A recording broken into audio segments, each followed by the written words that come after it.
Yes, please. Let's begin. Thank you, sir. For good ideas and true innovation, you need human interaction, conflict, argument, and debate. A very good morning to all.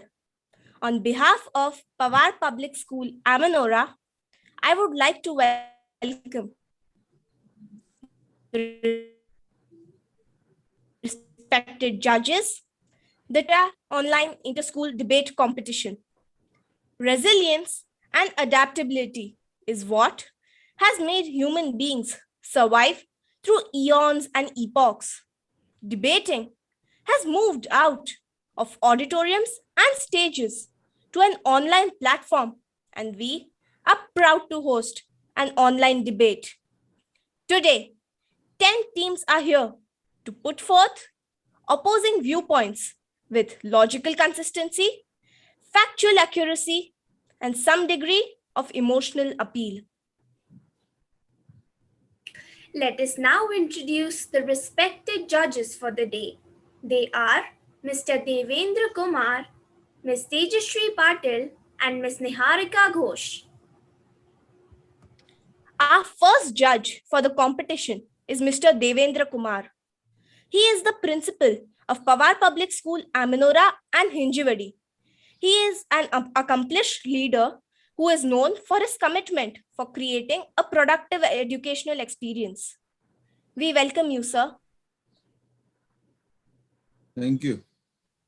Our next judge is Ms. Tejashree Patil. She is a freelance content writer and narrator for educational documentaries. She is an MA B.Ed and has been teaching English to secondary and higher secondary classes for 15 years. Among her achievements, she has initiated the exchange program for Danish students with her school in 2012 and was selected as an educator liaison at the Space Foundation, Colorado Springs, USA in 2014. In 2016, she was the only Indian to be selected among 50 educators from around the world for the Green Boot Camp in San Diego. She is also associated as a volunteer with the Rotary organization and an NGO for the visually challenged. We welcome you, ma'am. Thank you, Siddhi. Our third judge is Ms. Niharika Ghosh. She is currently pursuing her MBA in Finance at IIM Amritsar and doing her internship at the Reserve Bank of India. She has been the head of the Debate Society at Symbiosis School of Economics and has trained more than 150 students in the art of debating who have won various national tournaments across the country. She has specialized in the format of parliamentary debating and has also collaborated with the MUN Society for case discussions. She has managed the headline event Assemblage, a panel discussion on the role of society in shaping gender roles and accepting the LGBTQ community. We welcome you, ma'am. May I now call upon Ms. Ritu Saxena to take us through the random selection system for choosing the team names. Thank you, Siddhi.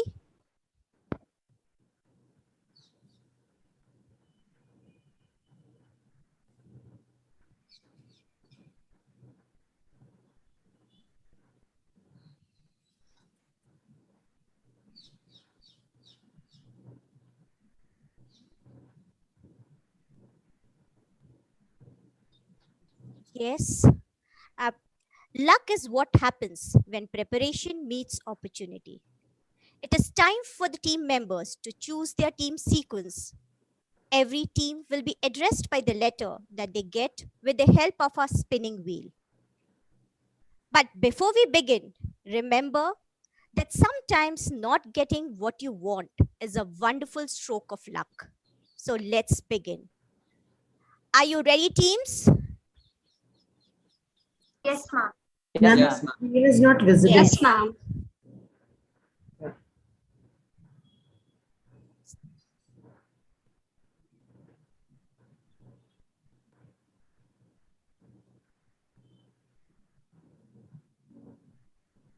Is it visible? Yes, ma'am. Okay, so let's Yes, begin. ma'am.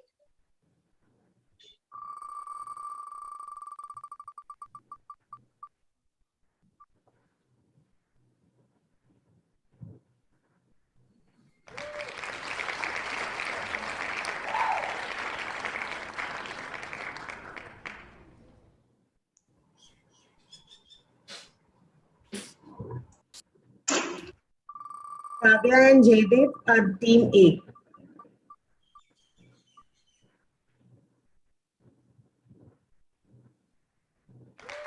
Team B, Srinija Dandavate and Priyank Garg.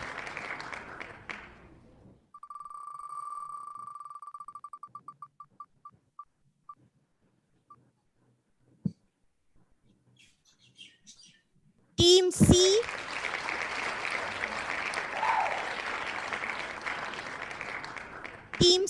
Tanish Srivastav and Yashvi Upadhyay.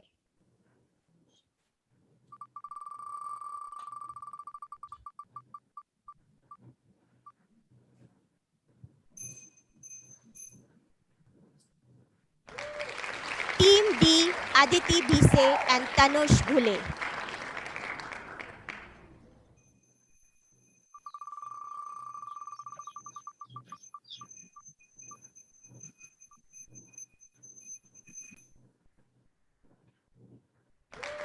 Team E, Akshat Surve and Shambhavi Dange.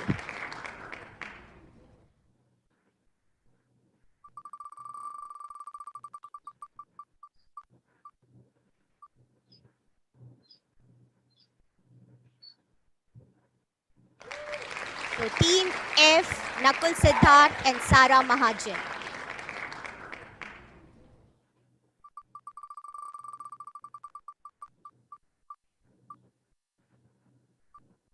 Team G,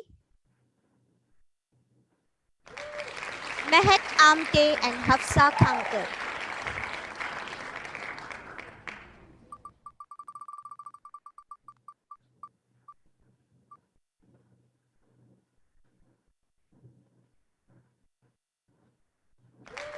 We have Team H, Siddharth Thadani and Vibhor Agarwal.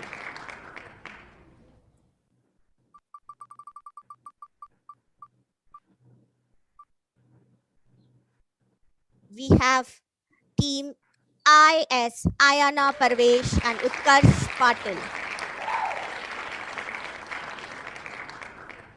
And the last team to present their point of view is Gurbani Sarbjot Sarowa and Saransh Agarwal.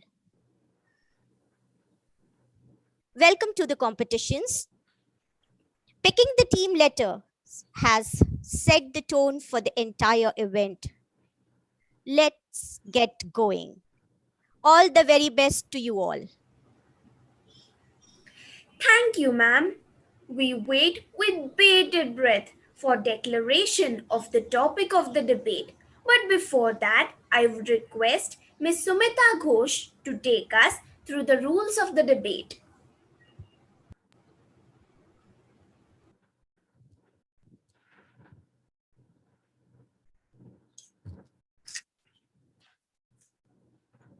Good morning. My name is Sumita Ghosh and I would be moderating the debate today.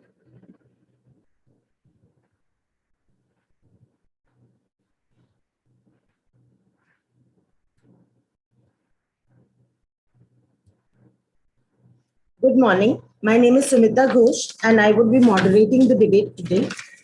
First of all, I would like to say that the identity of the school should not be revealed in any way. Once the team names have been allotted, which we've just finished allotting the team names.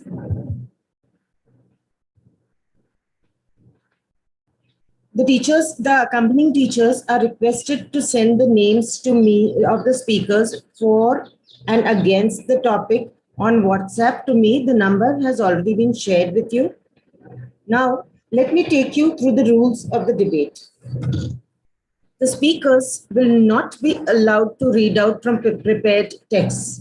If found to do so, they will be penalized by the judges appropriately.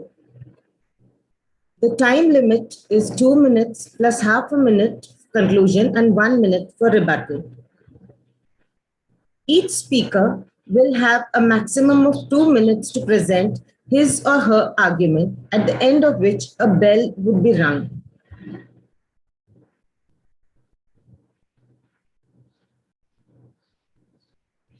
After the speaker finishes with his or her argument, they would be given half a minute to conclude, at the end of which another bell would ring. After each speaker finishes his or her debate, 1 minute will be allotted for rebuttal, which will be in form of short, precise questions asked by the fellow speakers. If no question is asked within a minute, the speaker gets full marks for rebuttal.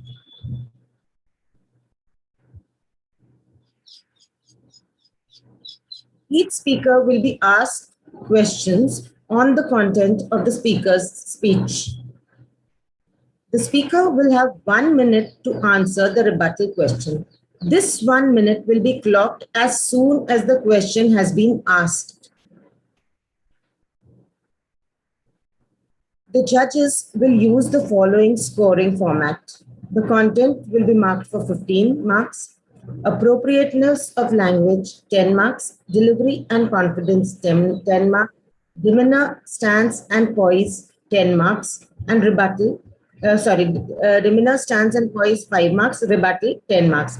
The debate will be judged by a panel of 3 judges whom you've already been introduced to. The result will be compiled as follows. Each judge will award marks to each of the speakers. On the judge's score sheet, the speakers will be ranked according to the totals. The speaker with the highest individual total will be the best speaker, and the team with the highest total would be adjudged the best team. There would be a best speaker for the topic and a best speaker against the topic. Now, in case of a tie, the judges would ask a tiebreaker question to both the teams and decide the winner. Over to Siddhi now. Thank you, ma'am. Finally, let out that breath. We request our head mistress, Miss Rima Bhattacharjee, to release the topic for today's debate. Thank you, Siddhi. And the topic for today's debate is media's duty is to inform public, not manufacture opinion. It's there on the screen. You can write down or take a screenshot. Thank you. Thank you, ma'am. Now we wait for 45 minutes to prepare and rejoin. It is a humble request. Please do join on time.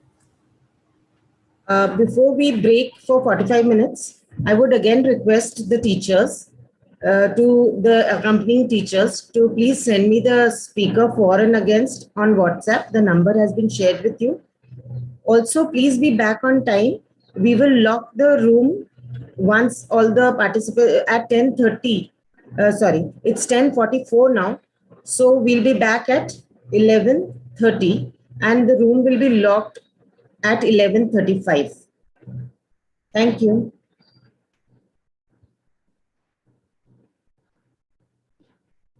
We will have to log back in after 45 minutes.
We can log out now and log back in at 11:30.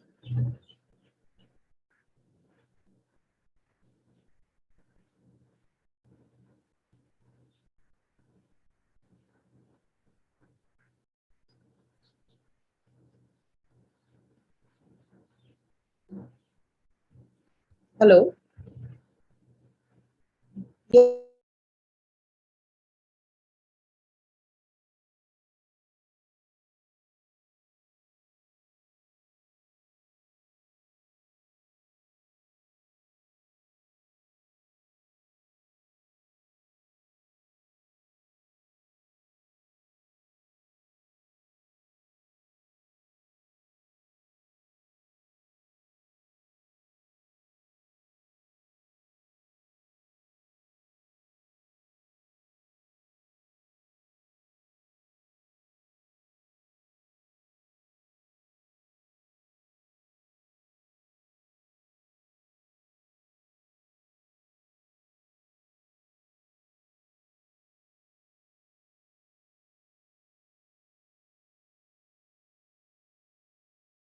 We have to log out now and come back after 45 minutes. Okay?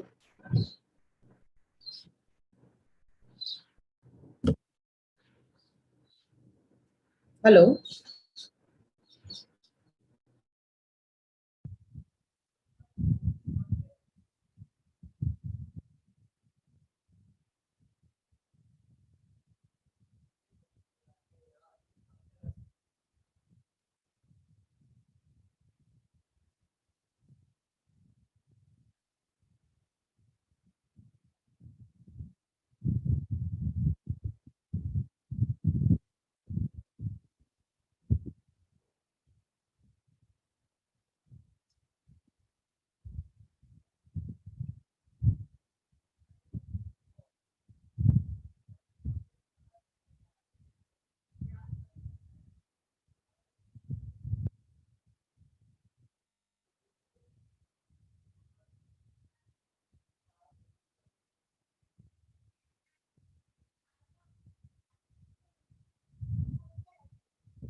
Sumita,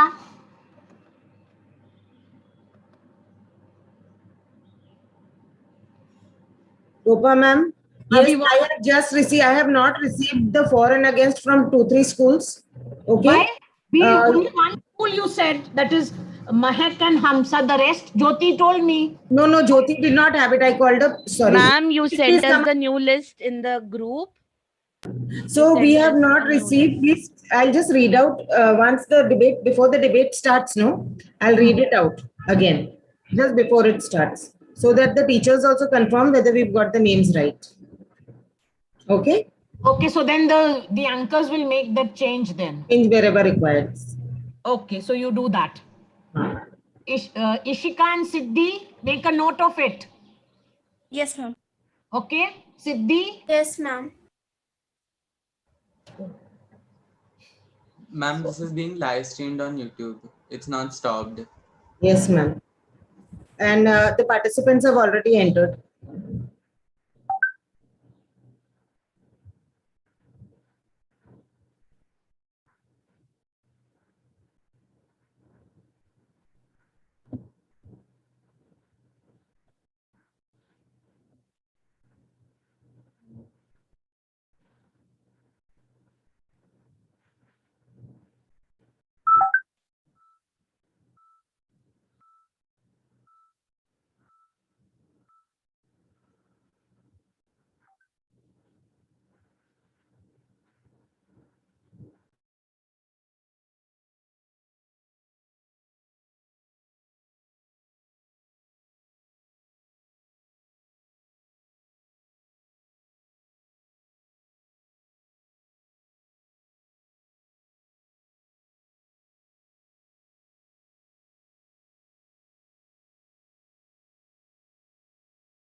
We hope all the teams have logged in. I'll just check, ma'am. I'll call out the names of the participants and we can check if they have all logged in, then we can start the debate immediately.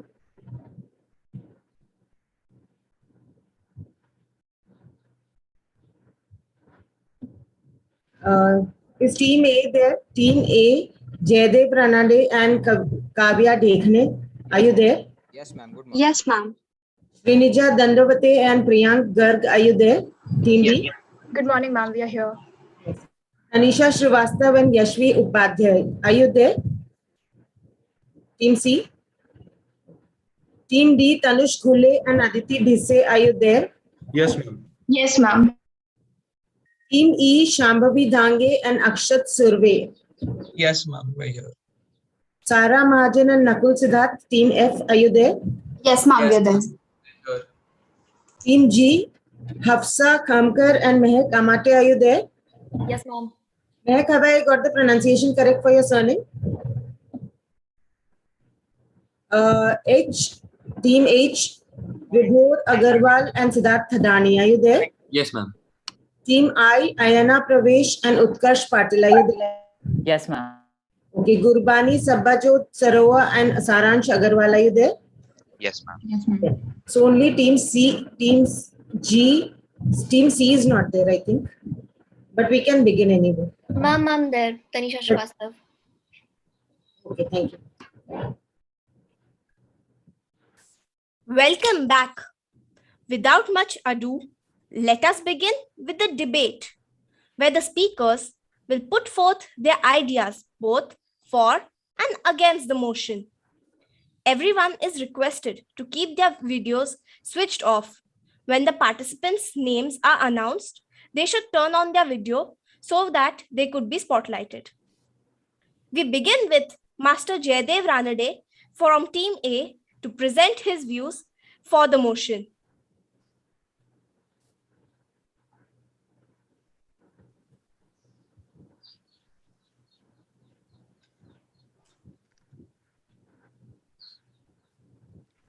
Am I visible?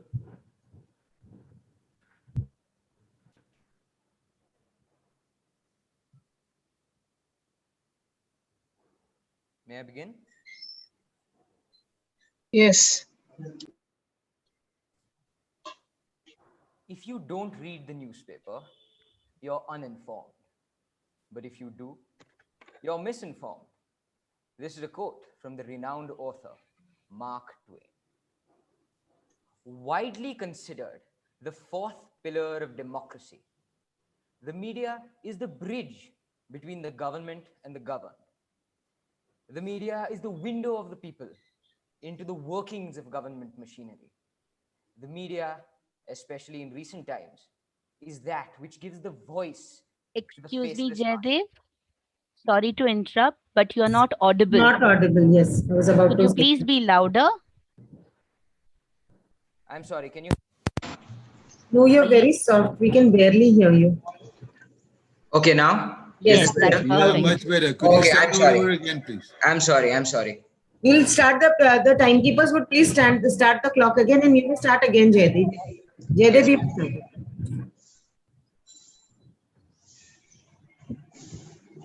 Okay, you must start. If you don't read the newspaper, you're uninformed. And if you do read the newspaper, why then you're misinformed. This is a quote from the renowned author, Mark Twain. Widely considered the fourth pillar of democracy, the media is the bridge between the government and the governed. It is the window of the people into the workings of government machinery. Especially in recent times, the media is that which gives a voice to the faceless masses. But is the media what it claims to be? Is this supposed bridge able to bear the weight of truth? Is this window, in fact, simply an optical illusion? Is the voice of the masses even their own? Whichever form of media, be it television, radio, or various social platforms, its principal objective is to communicate. It is a form of mass communication. Therefore, its main goal must be to inform the people of what is happening. Sadly, it seems in these times, man's ambition and greed has got the better of him. He seeks to alter the truth. How far will news anchors go simply to get that TRP? How far will people stretch, distort the truth until all we see is the false light of their deception filtering through the miasma of public ignorance? How much does people's greed drive them to perform acts where they are lying to the masses simply to benefit themselves? The media has a responsibility to us, the citizens. In these past times, especially the past few months, while our entire country was ravaged by the COVID-19 pandemic, what did the media do? Did it simply inform? Or did it berate the government into admitting its faults, even where there were none, simply for the sake of a good story? How many infected and brought danger to others simply to get oxygen for their family, even in cases where they didn't need any?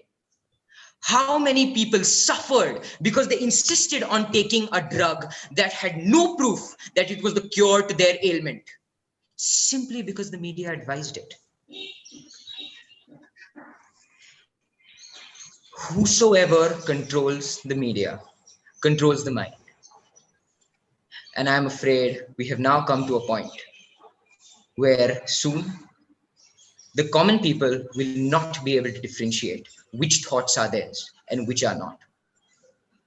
The media is failing in its responsibility. Thank you.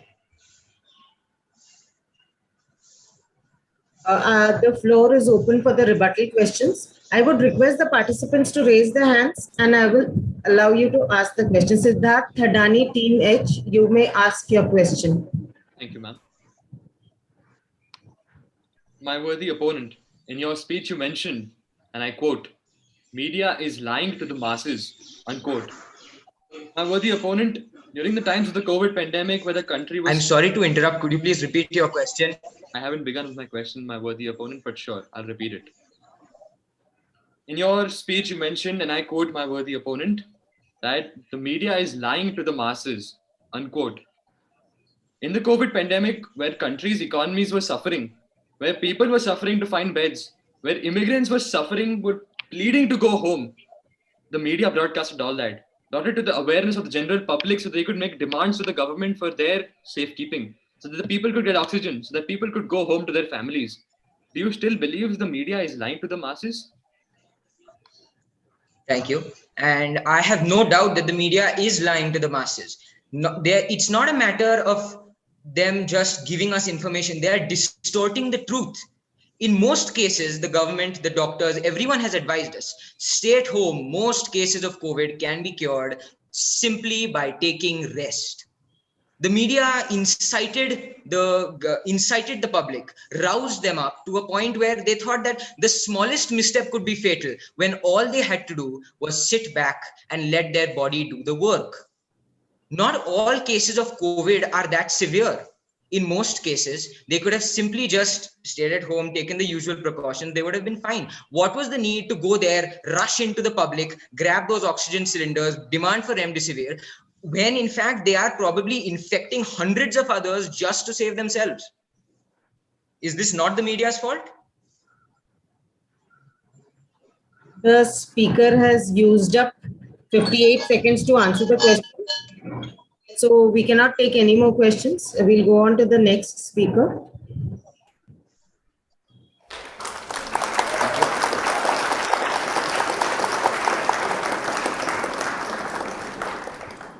Thank you, Jaydev. May I now request Ms. Kavya Dekhane from Team A to present her views against the motion. Media is the fourth pillar of democracy. Public opinion can be influential, and this opinion can only be evoked by the media. Media coverage both shapes and reflects what we as citizens of this glorious country want to speak. Media reflects our opinions, reflects our beliefs, thought processes them, and broadcasts them to the entire world. For example, let's take a Sushant Singh Rajput suicide case. The Mumbai police had very conveniently dismissed the case as a simple case of suicide. But that's where the media came in. Television news channels encouraged India's public to speak up. They encouraged us to give our opinion, to raise our voice for the truth, for justice.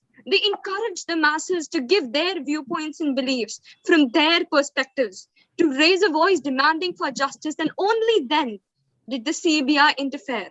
Did the CBI carry out further investigations and finally reach to a conclusion? And what about the heinous Nirbhaya case? Only because the media highlighted the gory details, the hard truths of the Nirbhaya rape case, did the media evoke public opinion out of us. The entire nation came together as a united front, demanding for justice only because the media encouraged us to raise a voice for the truth, for what our country stands for, Satyamev Jayate. And only when these further investigations were carried out, justice was finally carried out.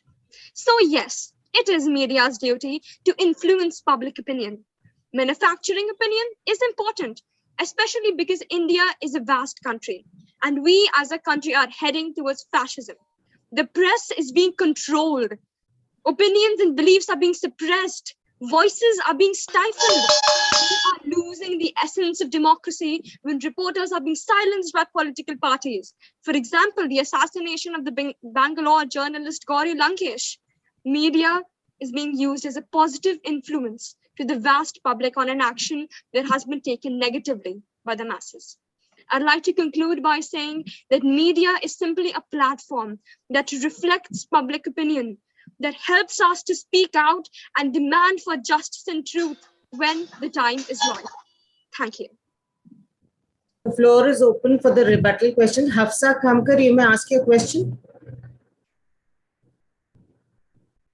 Yes, as you stated about the case of Sushant Singh Rajput, I'd like to ask you that Aaj which is has up to 30 million household viewers in India, showed false tweets about Mr. Rajput's struggles. Do you still believe that media is a positive influence? The false tweets you were referring to is just to evoke fire. It's to evoke fire amongst the masses to speak out for the truth and to speak out for what is right, to speak out for justice. And those tweets were just by some flimsy news show, you say Aaj Tak, I think, and it's just to get more TRPs, television rating points. And we all know India is a country where the media is not free. Media is being stifled, opinions are being stifled, and political parties are controlling the media. So the media has no right to speak. The public does, which is why the media is encouraging the public to speak up and raise a voice. We have time for another question. Srinija from Team B, would you like to ask your question now? Yes, ma'am. Thank you so much. So, honorable opposition, you clearly mentioned that media sometimes spreads fake news just so that it can encourage the masses to speak. Do you think that the masses are being served right by giving false opinions just so that they can make a false mindset, a false story in their head, and then revoke more hate among public? The fake news that you're referring to right now, that fake news has just been broadcasted by flimsy news channels just on a journey to attain more television rating points. I'm not encouraging that the media should propagate fake news, broadcast wrong information to the masses. What I'm trying to say is that they should encourage public opinion to speak out for the truth. Thank you, Kavya. May we have the next speaker, please? Thank you, Kavya. I now request Ms. Srinija Dandavate from Team B to present her view for the motion. Sumita Tejasri, yes. I request you to please give us a few seconds to just, tally up the team before the next team starts. Okay. Just 5 seconds, maybe. Thank you.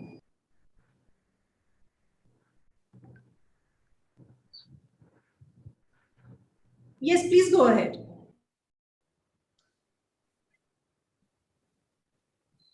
Ma'am, may I begin? Yes, do. Good morning to respected jury members, dear teachers, and my fellow participants. I am Srinija Dandavate, and today I'll be speaking for the motion. Media's duty is to inform the public and manufacture opinion. In today's vastly interconnected world, media plays a crucial role in defining the way masses look at their environment and react towards the different situations that are thrown at them. We form opinions in the blink of a second and share them even faster. To preserve this democracy, people should have the freedom of speech and expression. Traditional media houses and press are powerful means of such mass communication, and they must fulfill their duties for creating a well-informed and educated society. And today, I would like to put forth this question on this wonderful forum. How does one build a strong and viable society? How does one build strong and viable citizens who question their sources of information instead of blindly abiding what is being fed to them by popular media houses? Media is obligated to help their citizens by providing them with credible, unbiased news. It is their responsibility to educate the masses with accurate information and then let the masses form their views about the issue. In the beginning of this year, during the farmers' protest, the media houses were more or less divided into supporting two different political parties as they helped the public form their opinions. But what were they doing? Generating hate? Similarly, along with providing half-baked information, media houses disproportionately cover topics and agendas that benefit them and benefit their TRP. While the public remains sorrowfully unaware of topics like climate change, gender-based violence, education gaps, etc., the media focuses on providing dramatized and romanticized news. Providing the public with ready opinions that are mostly biased, the media generates this common trend of apathy among public where the credibility of source is never questioned. When the Article 19A of the Indian Constitution guarantees freedom of speech and information, the media must follow their ethics of conveying unbiased and complete news. It is high time that we realize the real intention of the media and demand for fair news. With that, I rest my case. You may ask your questions now. Akshat Survey, would you like to ask a question? Yes, ma'am. So, my worthy opponent, you used the example of the farmers' protest, right? So now I'll take another example and ask you a question. Now, if you've read about the Shah Bano case of the 1990s, you would know that the government made tremendously huge mistakes there. And if the media had not influenced the public, the government wouldn't have fallen that time. So do you still believe that the media influencing people is not correct? Thank you for your question, sir. However, what I meant to say was the media is responsible for providing public with proper news and accurate information so that the public can form their own opinions. During the Shah Banu case, it was very necessary for the media to inform the public of what is actually happening and the ground reports of the news. However, if they would have influenced or mistaken the facts of the case and would have provided the masses with wrong information or inaccurate information, then that would have been a severely bad case. However, the media fulfilled its duty of providing proper and adequate news with correct information that led to the masses becoming more aware of the issue, which in this case is actually a very good usage of media and mass communication. Thank you. Kavya, you may ask. Yes, I have a question. May I ask? Yes, you may ask. You have, and Srinija, you have 15 seconds to answer. All right, ma'am, noted. The proposition mentioned that by earning TRPs, television rating points, and propagating fake news, the television leads to apathy in citizens. Apathy is, I'm sorry, just give me a second. Apathy is lack of enthusiasm, lack of encouragement. I fail to understand how media that's encouraging the masses to raise their voice, to speak out. How are they propagating apathy? They're propagating apathy, but not by not giving them the correct information and by giving them false stories and false readily available opinions. And they're promoting apathy because the public is not ready to question the source of the information. Thank you.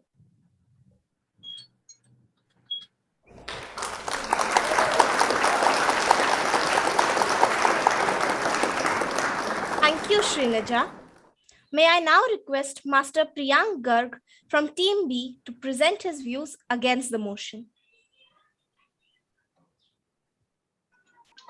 Thank you. Good morning, all teachers, fellow participants, and the judges. I'm Priyank Garg, and today I'll be speaking for the opposition of the media and opinion.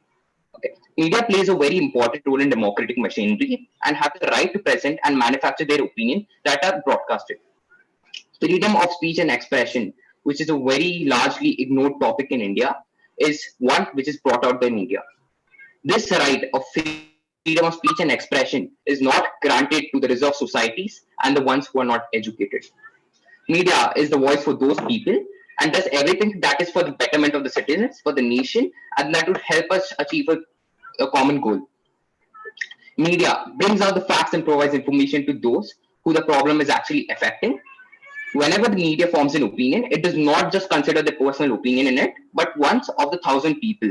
They do a very detailed and analytical research on what is about to happen, what is happening in the government, what is happening at the current times, and then inform the public of the current awakenings and what could have been better. Media, by just forming an opinion, encourage more participants to be involved in it. For example, let's just take the Farmers Bill Act. When the government just sent bill or the 153 pages bill, the media did a very detailed provisions, a very detailed discussion of the provisions in it, which made the farmers understand of what is happening and what is not happening, what are the pros and cons of it, which led to the final protest of farmers and government deciding to mediate between them. The people in media are also the citizens of the country and have the right of freedom of expression according to the Indian Constitution. Under the Constitution, Article 19 as well, it clearly states that people have right to express opinions in any form, which also allows media to form their opinions and present it under the right to broadcast and right to freedom of press under the Article 19 of the Indian Constitution. How does media help in forming one very live example of what media has done? If government passes a particular order on dam construction, media for those people who live and stands over there for help forming an opinion and logical solutions which have been taken place there. This is a very live example of what happened during the Narmada Bachao Andolan. Now, I would like to conclude my speech by saying that media does anything that is better for the government, and gaining TRP is not their motive. Being and it is their active duty to do so. Thank you. Ayana, you may ask your question, please.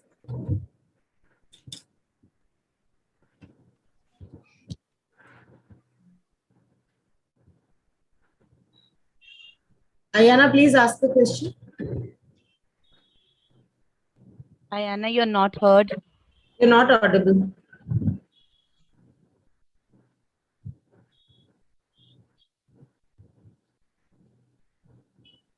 Am I audible now?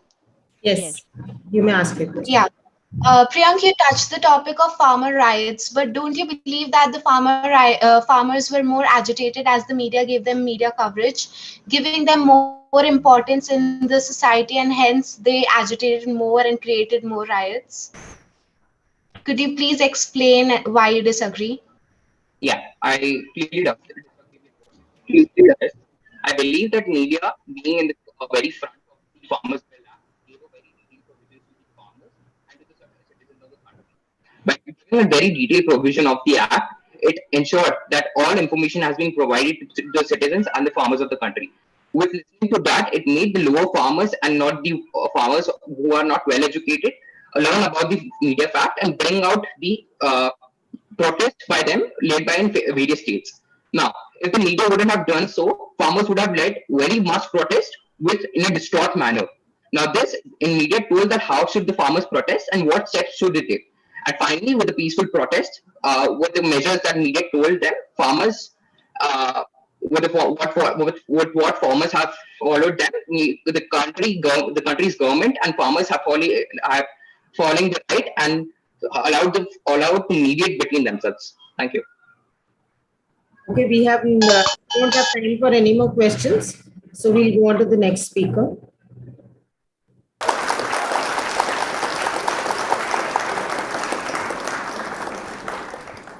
Thank you, Priyank. I now request Ms. Tanisha Srivastava from Team C to present her views for the motion.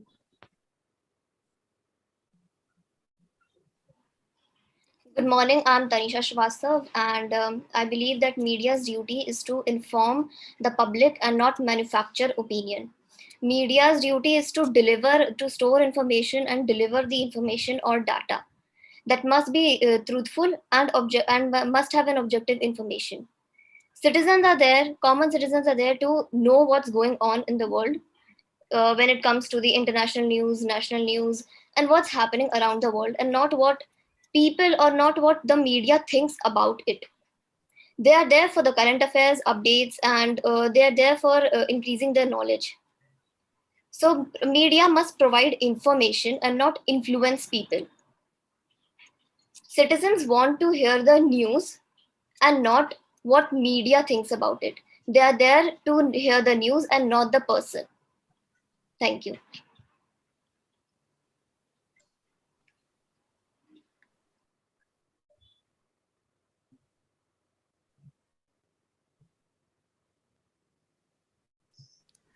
Good morning, one and all present here, honorable juries, fellow competitors, and teachers. Today, I would like to light my views about the point, and I'm going to be against the topic. Media's duty is to inform public, not manufacture opinion. What is media? Media is the main mass of communication, broadcasting, publishing, and the internet collectively. It is rightly said by Jello Bifra that do not hate media. Just a minute. Is she spotlighted? No. Tanisha Srivastav is here. Yashvi, please wait till your name is called out. The rebuttal is still left. Yes. So, Sumita ma'am, if you could ask the person to, we have someone raising hand. So, if you could ask them to ask the question. Would you like to ask your question? Because I can't see the raised hand. Okay. Utkarsh Patil. I have a question. Yes, Utkarsh, you may ask. Utkarsh Patil, you may ask the question. Good morning, Tanisha. And and as I asked the question, I would like to say that you said that the citizens want to listen to the news and not what the media has to say about it. If it's so, why do you think that people protest and they revolt against certain governments and their policies after hearing the news if they don't want to listen to it? Why are they acting for their own good if they don't care what their own good is? So as I said, thank you for the question. As I said, they want to hear the news. The media's job is to provide news. After hearing the news, it is up to the people. It is up to the people's opinion. It is up to their choice or their stance what they want to do. It is not because the media has influenced their mind or something. The media has to provide correct and accurate information, and then leave it to the citizens whether what they think about it. But the media does not has to interpret the situation or provide their opinion on it. They just need to show what's going on in the world, and only after knowing that the citizens can take their stance or take their next step towards what they want to do. And citizens can of course revolt if they want to. Thank you. Okay, Priyank, you may ask the question. good morning, Tanisha. As you said about what should media do and what they should not do, about how they should interpret. Don't you think it is the task of the public not to interpret the opinions in their mind and not for the media to discourage and provide more information? See, I think how will So you citizens have 10 seconds to answer. Okay, so I would say that media is not a motivational speaker that they will just keep on interpreting the data or something. Only if they provide good information, citizens must know a citizen will not know what is the truth knowledge and what is interpreted. So that is why it is very important for them to provide accurate information. Thank you.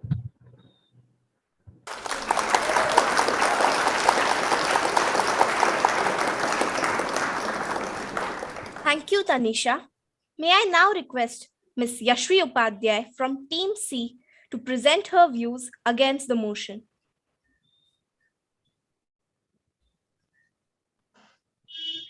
I would request the host to allow me to on my video.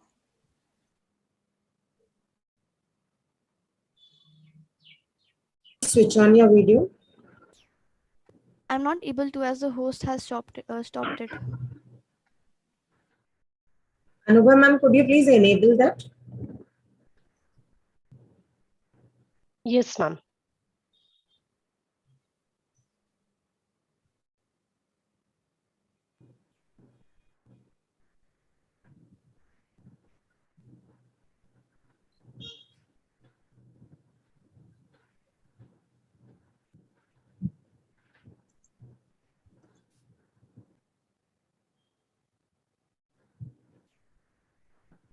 May I start? Yes, Yashvi, you may start. Okay. So I'm here to say good morning, good morning to all honorable juries, teachers, and my fellow competitors. Today I would like to light my views against the topic. Media's duty is to inform the public, not manufacture opinion. What is media? Media is not only TV news; it is broadcasting, publishing, internet. In fact, it is rightly said by Jello Bifra that do not hate media, become the media. If we are criticizing the media, even we are part of a media through social media and many other platforms. Social media is a very, very powerful tool. It gives power to the tools and gives voice to the people. But they are performing an irreducible and inalienable democratic duty of confronting the system and which produces ignorance. We cannot ask to eradicate the system just by seeing some loopholes, uh, some very small loopholes in the system. There are currently 3.78 billion users of social media. If it would have been so, it would have some benefits. That's why so many people are using it. I'd like to give some instances. For example, um, the TV news highlighted about the malnutrition and lack of education in children. After which the government was pressurized, and it was pressurized to amend acts like the Public Distribution Act, Food Security Act, and Right to Education Bill. Media also highlighted domestic cases and rape cases, which showed how the police and the executive system has not failed to register and take immediate action. After which, India's real-time monitoring system and the investigation system was improved. Even the Criminal Law Amendment Act of 2013 provided the punishment for those lifetime term and even death sentences for those who were rape convicts, and punishment for offenses like acid attacks and stalking. Under the provision of right to education, everyone has the right to education, right to information from the public authority. Media provides data, which is important to get information, knowledge, and then wisdom. Process is more vital, and it is our duty to balance and scrutinize the wrong information. There may be a lot of pros and cons of the system, but it is we who how choose to handle it and be prepared for the negative as well. If they do not give the opinion, then how will we get to know what can our opinion be? If the journalists give their ideas, we get ideas about what our opinion should be. I like to crown it all as the role of media in shaping is in shaping the public perception and opinion about significant political and social issue, which is very significant. Journalists still have the analytical and interrogative spirit, and it pressurizes the government to make the change and take actions against the lawbreaker, however superior they may be. Thank you. Tanisha from Team C, you may ask your question. Thank you, ma'am. Good afternoon, Yashvi. I have a question for you. So you said that people must become the media, right? So do you think that people have the time to exactly become like the media, and what will remain the significance and importance of media if it is up to the citizens to become media, to segregate news, what is truth, what is false? What is the use of media then? See, if the people would not have the time, according to data, that almost like at average 2 hours are spent by a person on social media. If the people did not have time, then the data would not have been come up. And I'm not saying that the people should give news and information, but they should give opinions. If there are many opinions, only then the people who are illiterate or do not have much information will collect the opinions and will manufacture their own opinion upon it, right? I'm saying that media should give the information and the public should give their opinions. And also, if media is doing anything wrong, public should criticize it and become the part of media. Thank you. Ma'am, can I ask one more question? No, you cannot. No follow-up questions allowed. But Jaydev Ranade, you may ask your questions. And Tanisha, you have 16 seconds to answer. Jaydev, you may ask your question. Thank you, ma'am. The opposition stated that how 3.78 billion users of media were there worldwide. And you said that how, if it wasn't so reliable, why would we use it? You see, the media is the only window of the people into the happenings of the world. It is the way information spreads from between 2 points of the world. So if this is our only window into the happenings of the world, how can you judge its legitimateness from a point where we don't know what's true and what's not? I'm not saying that every news on the internet or by TV is legitimate. I'm saying that just by seeing some propaganda spread, we cannot tell to eradicate a system or tell the whole system as bad. See, you said now that media is the only way to communicate. So that's very important. The public gets to communicate through media. That's why we should not criticize media a lot and also encourage. We should not only criticize but also work on it for solutions. We are the media and we should also look for solutions by just not just criticizing it and talking about its legitimacy. Thank you. May we have the next speaker? Thank you, Yashvi. I now request Master Tanuj Khule from Team D. I now request Master Tanuj Khule from Team D to present his views for the motion.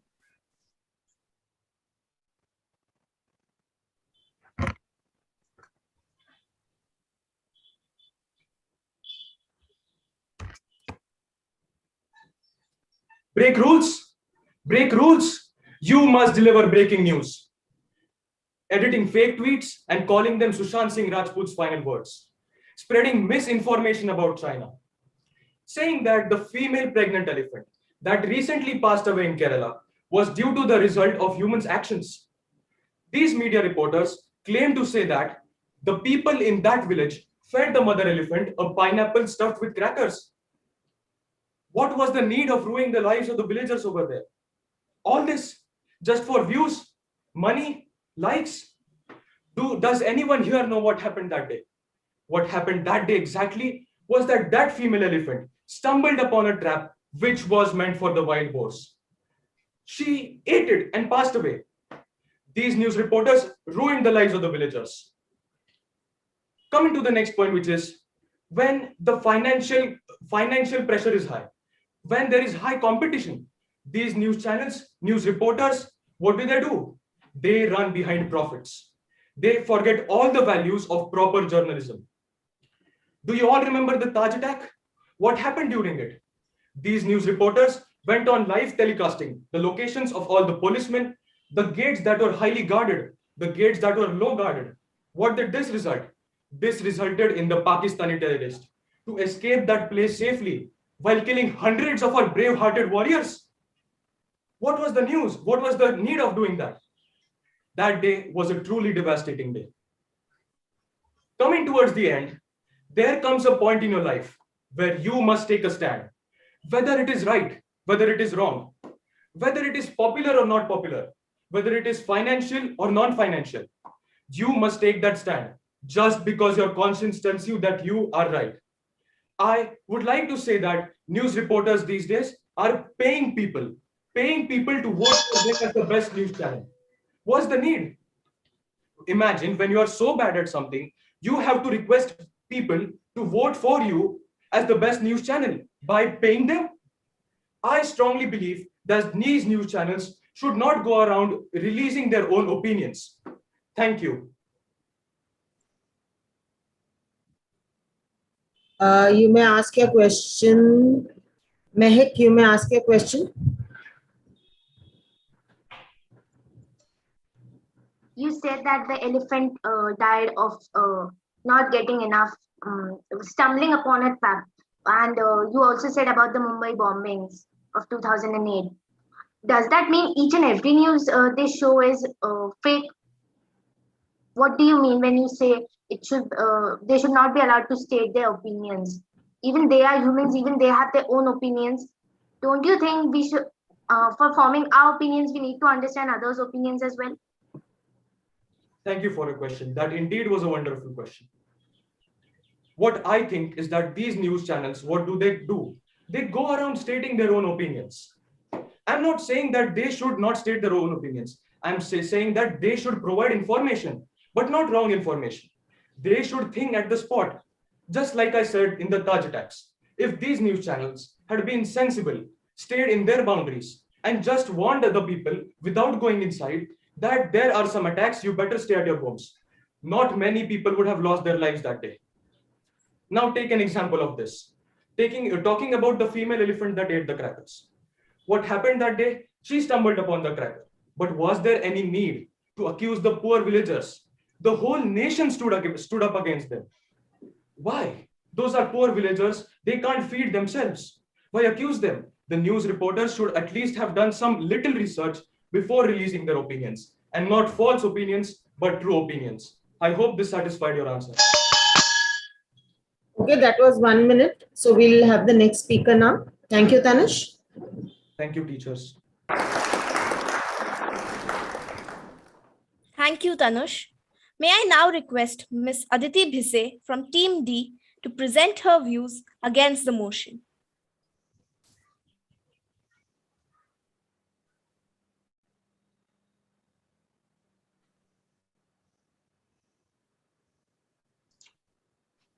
May I start? Yes, you may. Media is an integral part of our democracy. Good afternoon, I'm Aditi Bhise, and today I'll be proving how media helps us to understand situations rather than manufacturing opinions. There is a long history of the media's contributions in the nation's growth, be it during the freedom struggle. Various newspapers like Kesari, Maratha, etc. told us about the wrongdoings of the British Empire. Be it during the emergency, all civil rights of the citizens were revoked. Many opposition leaders were put in jail. Media was restricted from reporting. But Indian Express was the only fearless newspaper that continued to write about the wrongdoings of the Indian government then. Media has all the resources, skill, and experience to investigate and report. Many wrongdoings and anti-national activities have been brought forth by the media in the recent times. An independent and free media is vital to keep our democracies alive. Each story has two sides. There are cases where media is blamed for manufacturing opinions, but it is the media's duty and responsibility to let us know about all the sides of a story. We, as responsible citizens, should understand and conclude and form our own opinions. Media has also stood up behind students against the government. Take the recent example. MPSC exams were postponed many times. This enraged the students who were going to appear for the exam. Result, they protested not only in Pune but all over the state of Maharashtra. At that time, they were not afraid. They stood up against the government authorities and put such a huge pressure on the government authorities that they were forced to conduct the exam the very next week. When I say that the media should start breaking rules, go to any extent to provide information, they are exercising their freedom of expression given to them by the Constitution. It is our duty as a responsible citizen to encourage the media and discouraging them by saying that they manufacture our opinions. Thank you. You may ask your question, Sarah. Yes. So, Aditi, you mentioned that media has enough resources and skilled people to investigate the cases. How can you be so sure about this? Are you saying that media is better at investigating than the police or other government bodies?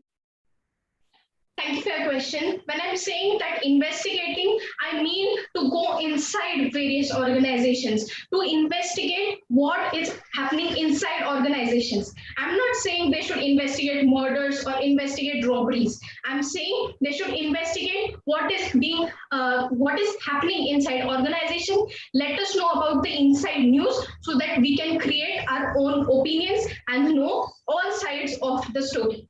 I hope that satisfied your question. Jaydev, you may ask your question.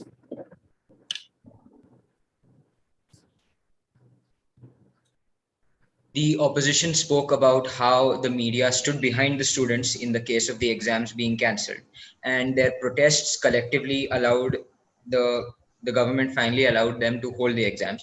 How many people were put at risk because of this media intervention? By actually congregating in one place, how many people risk their health? Thank you for your question. Here I would like to say that the students were so enraged that with their own initiative, they themselves protested. It was not the media who instigated them, but when they protested, the media supported them and encouraged to go on against the government for their need, for the MPSC exams to happen. I'm not saying that the media instigated them, the media supported them. I hope that satisfied your question. Srinija, ask your question. Srinija, you have 7 seconds to answer. So take 10. I'm allowing 10 seconds to you. Yes, Srinija, you may ask. Thank you, ma'am. Madam Opposition, you clearly mentioned that the public should form their own opinions and media should give two sides of the story. So you do agree that media should not manipulate people's opinions, right? So that goes against your entire stance. Thank you for your question. Coming back to the topic says that the media should not manufacture opinions, and I'm saying that the media does not manufacture opinions. I'm saying that the media helps to form the opinion and not manufacture. I am supporting that the media does not manufacture opinions, and we shouldn't say that they manufacture opinions. I hope that satisfied your question. Thank you. Okay, we don't have time for any more questions. So shall we go on to the next speaker?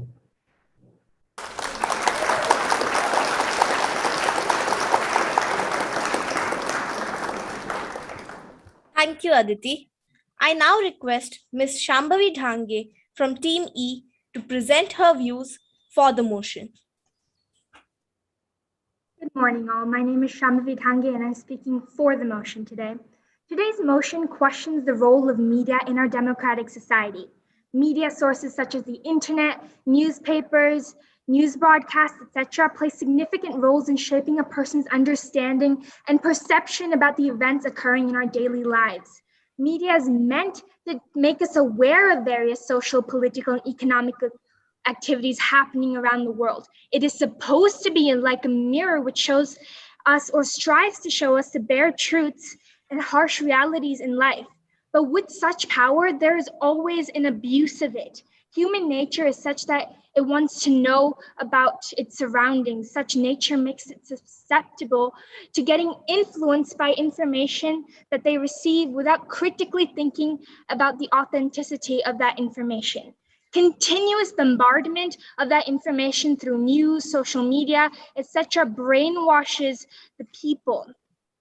It can be seen that sometimes information providers don't only provide us with the bare information, but also state their opinion along with it.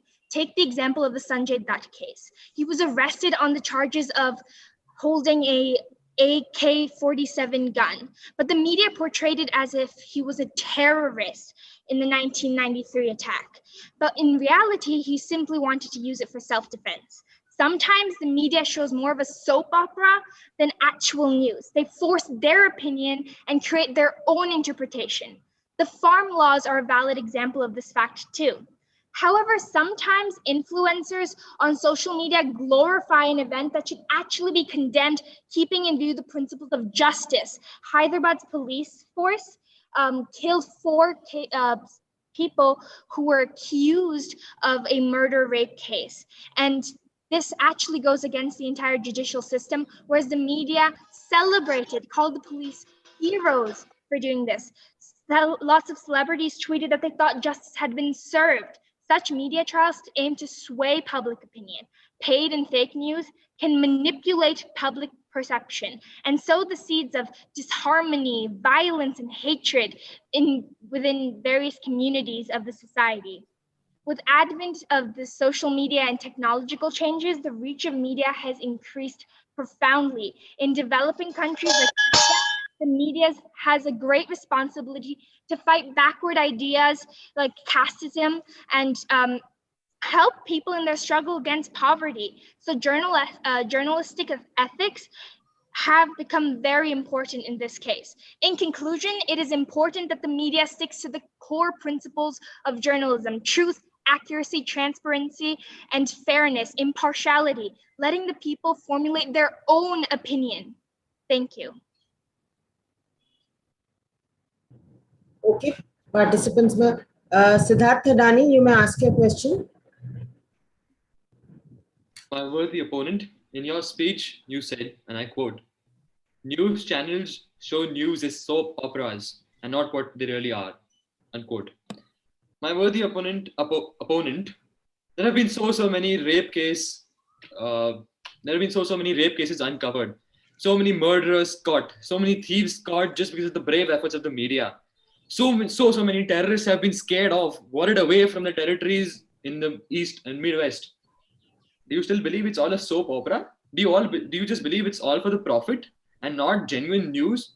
We see so many killings around us every single day, so many wrongdoings around us every single day. Do you believe this is all a ruse? Do you believe this is all a soap opera?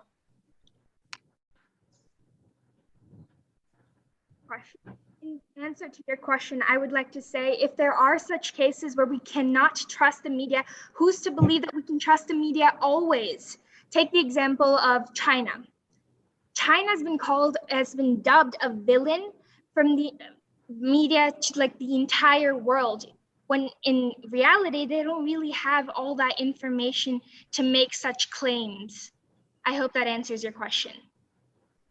Saransh Agarwal, you may ask the question. You talked about what the media is supposed to do and how they abuse their power to brainwash people. How can you say that when multiple media sources are actually trying to sensitize the population to different social issues? Take the farmer law case, where the media actually they're trying to create doubts in the minds of farmers, people who don't know the information, they're trying to create an opinion for them. They're trying to start protests because they sow doubts in their minds. That is not the job of the media. The media is only supposed to provide information to help them understand their surroundings. They are not supposed to give them an opinion to stand for. I hope that answers the question. Thank you, Shambhavi. May we have the next speaker?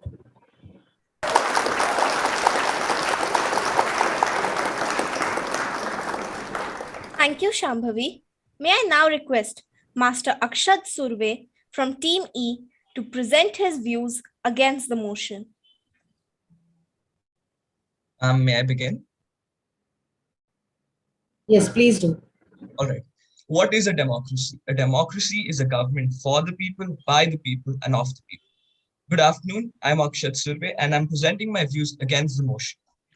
Article 19 of our Constitution clearly states that every citizen of India has the freedom of opinion and expression.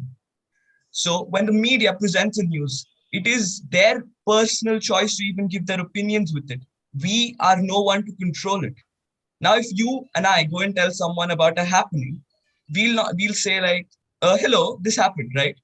But if the media or journalists say it, they present it in an interesting manner. That's why you and I go and read it.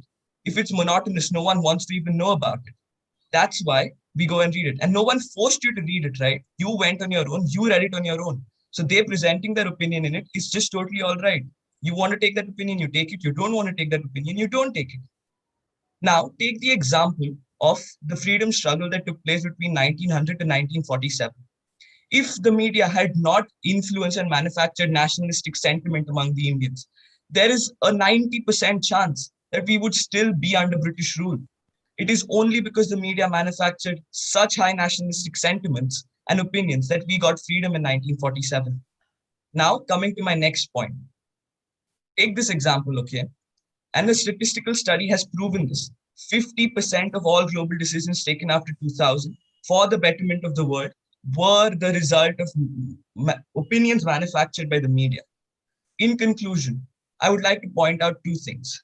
Firstly, many people are waxing about how the media is distorting the truth. How can you say that the media is distorting the truth? It is possible the information the media gets from the government itself is distorted. Go question the government why they're distorting the information, not why the media is distorting the information. They're just presenting their opinion and the information that's been given to them. Thank you. You may ask your questions now.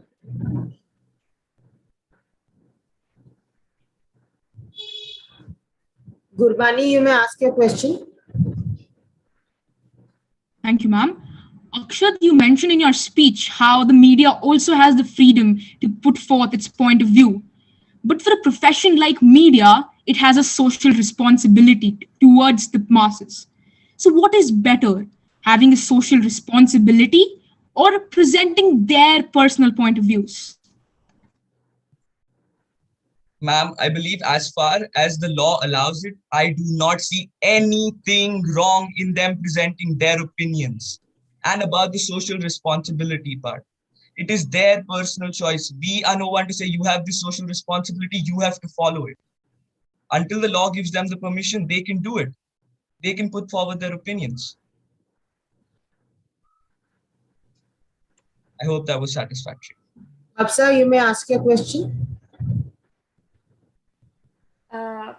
As you've stated, so are you agreeing that for the sake of excitement, media should falsify information and retort information? Can you repeat the last sentence? I couldn't hear that really clearly. Okay, so are you agreeing that for the sake of excitement, the media should falsify information? All right, ma'am. Point number one, I nowhere included any point about excitement, but I'll still answer your question. Now, falsifying information, as I mentioned, how do you know that the information the media is getting from the government is not falsified? Go question the government first about the correctness of the information they're giving the press. Then you can question the accuracy of the press. Srinija, you may ask your question. Thank you so much, ma'am. Sir, 13 seconds to answer, okay? Sir, you mentioned in your first rebuttal answer that the media should be allowed to present their personal opinions if the law allows them to do so, if it's permissible by law. So which law were you referring to in your answer? Ma'am, the fundamental rights, Article 19 of our Constitution clearly says that every citizen of India has the right to freely express their opinions, and the media are citizens of India. They're humans, they can do that. Thank you. That was satisfactory. Time is up. We have no more time. We can't take any more questions. So the next speaker, please.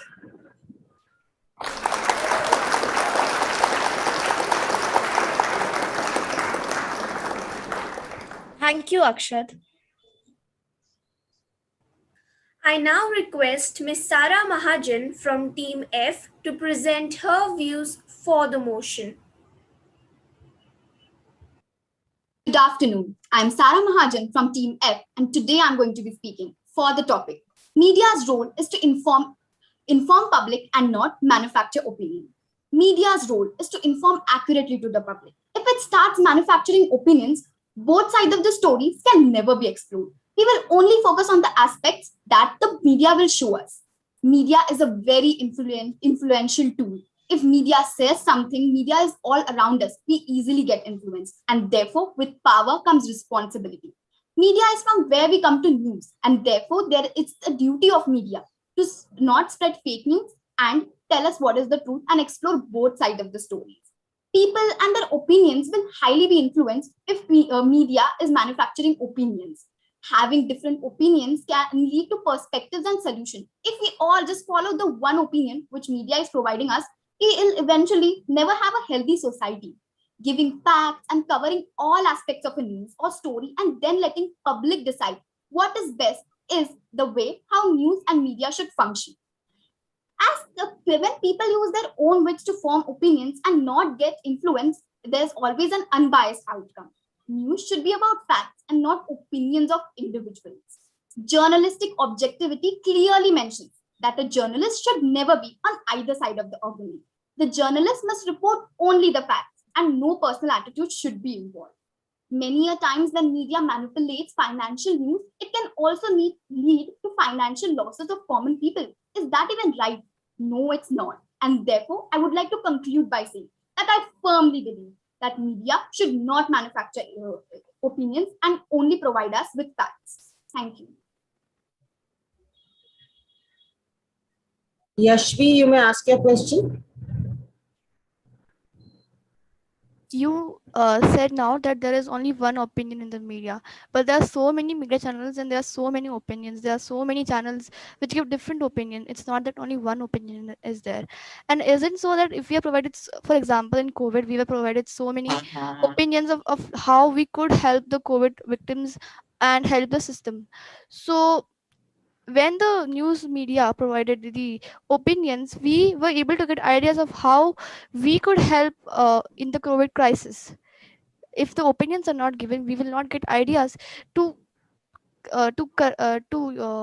gather all the correct information and form our own opinion.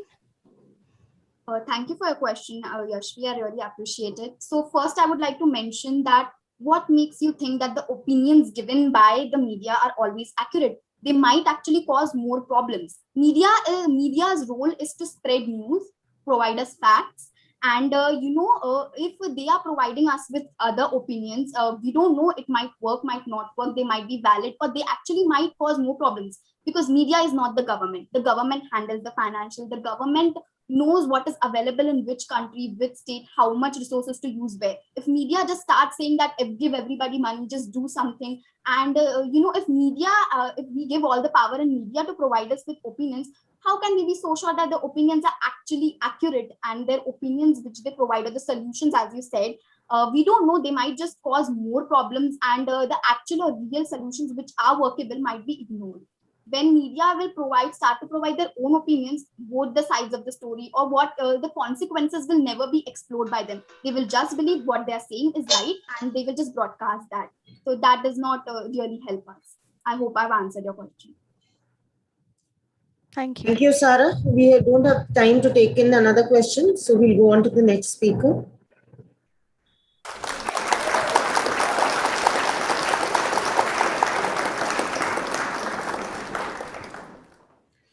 Thank you, Sarah. May I now request Master Nakul Siddharth from Team F to present his views against the motion.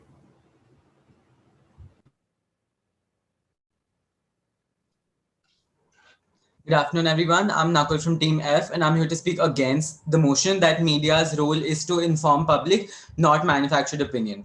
Many of my opponents will state that providing information is all that reporters must do. But I, for one, completely disagree. It is the reporter's job to also provide both the sides of the story, which they do by providing their opinions, which is no way which in no way is wrong, as they are providing people information that will help them to form an opinion of their own.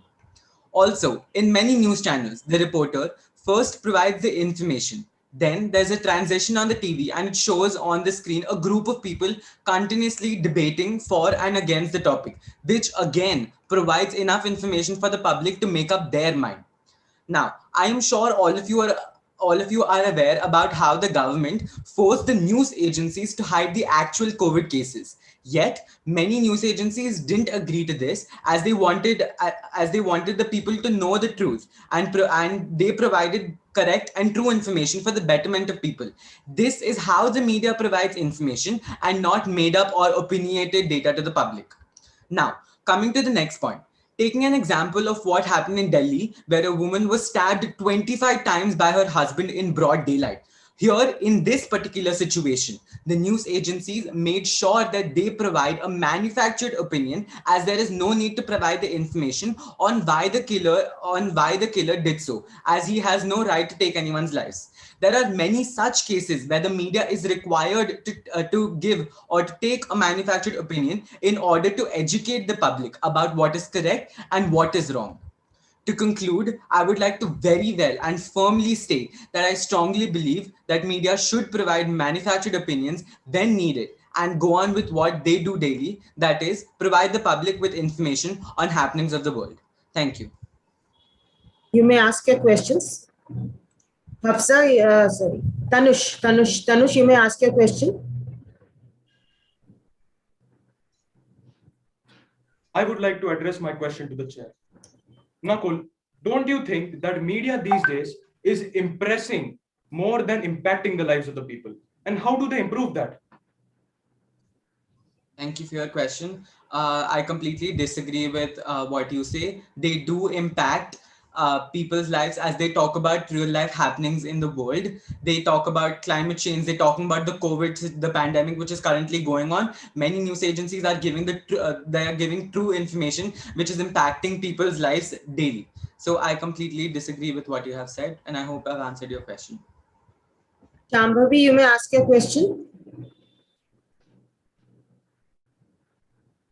Talked about a case where a husband stabbed his wife 25 times, and you said the media only has to provide their opinion on it. Are the media judges of what happened there? Are they part of the judicial society at all? So basically, what happened is a husband stabbed his wife 25 times just because she chose her work over being at home and providing him food. The media understood the situation and they analyzed it themselves as any basic human would, and they understood what is wrong and what is correct, just like any other human would. Just as anyone knows what is right and wrong, they understood, as they are humans, they understood what is right and wrong, and they provided an opinion because they have to educate the public on what is right and wrong. I hope I've answered your question. Hafsa, you may ask your question. And Nakul, you have 19 seconds to answer. Hafsa, you may ask. You've stated about how COVID cases have been filtered by the government, however the media refuses to listen to the government. How are you so sure that the media hasn't filtered these? Because there have been many, if you've seen on medias, there are many screenshots of text messages which have been between government officials and the news agencies. The news media, they have taken these screenshots and provided them on media platforms where they clearly state that we will move on to provide the people correct information. And there are many offices where they check if the information is correct or wrong. So those are the reasons why I am stating the point that media is providing a correct number of cases in the country. I hope I've answered your question. Can we have the next speaker, please?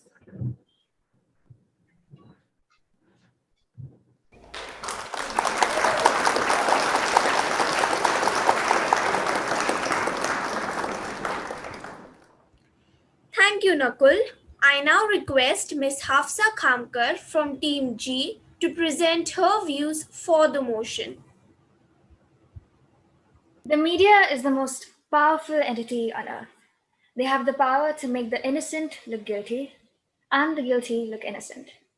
Malcolm X. Good morning, good afternoon, respective judges and all present here. Today I will be giving my perspective on how and why the media's duty is to just inform the public and not manufacture opinion.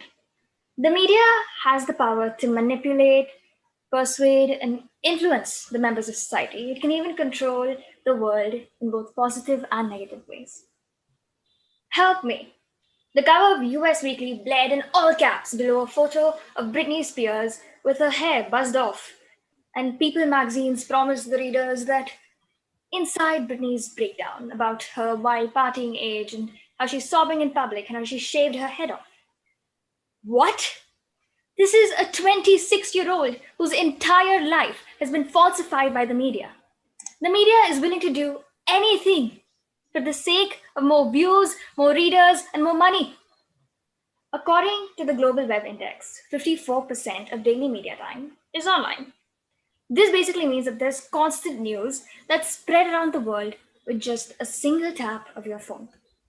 The media doesn't seem to understand that they hold power in public's opinion, power to raise awareness, and so much more. But with false news being spread like wildfire, the masses need the truth. They deserve the truth and nothing else. Moving on, media also seems to play a huge role in confidence and self-worth. And it seems to be portraying that having an unhealthy diet or starving yourself is the ways to achieve beauty, when in reality, it's just setting unrealistically high expectations of what beauty is. There are 15-year-olds with false expectations and eating disorders who look in the mirror and see that they don't like it. Is this really what we've come to?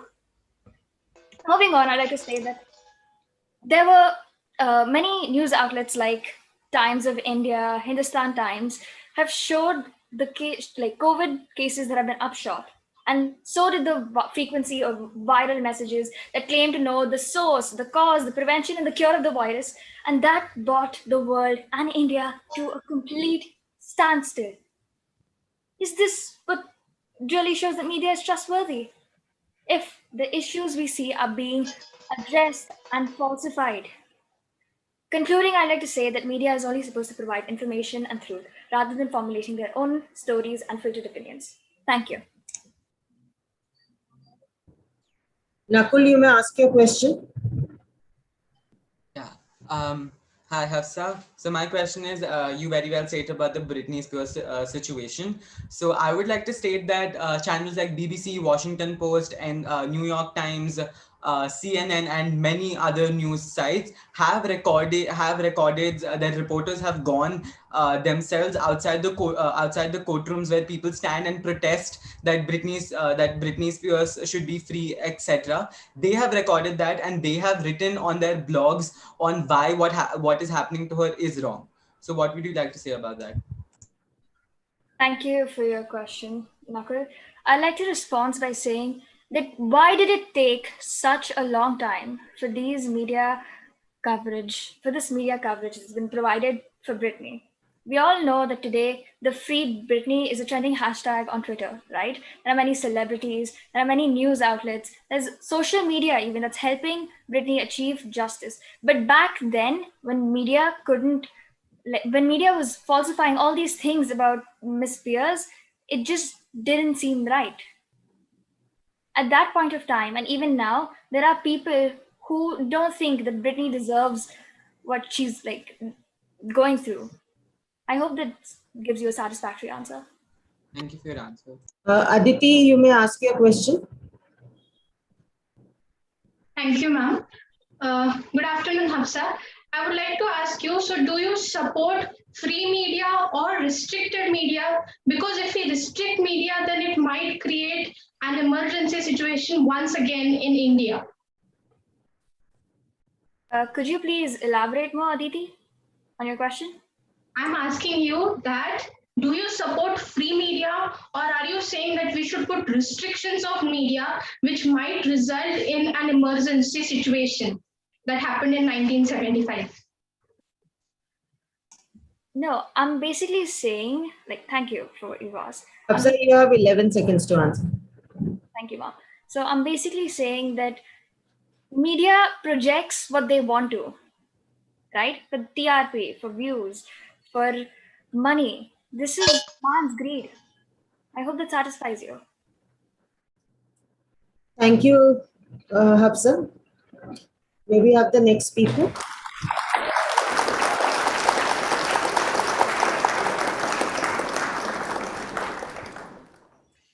Thank you, Hafsa. May I now request Ms. Mehak Amte from Team G to present her views against the motion.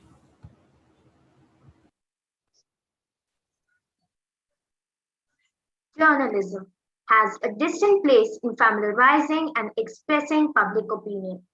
Good afternoon to one and all present here. Today I, Mehak, am here to express my opinions on the topic.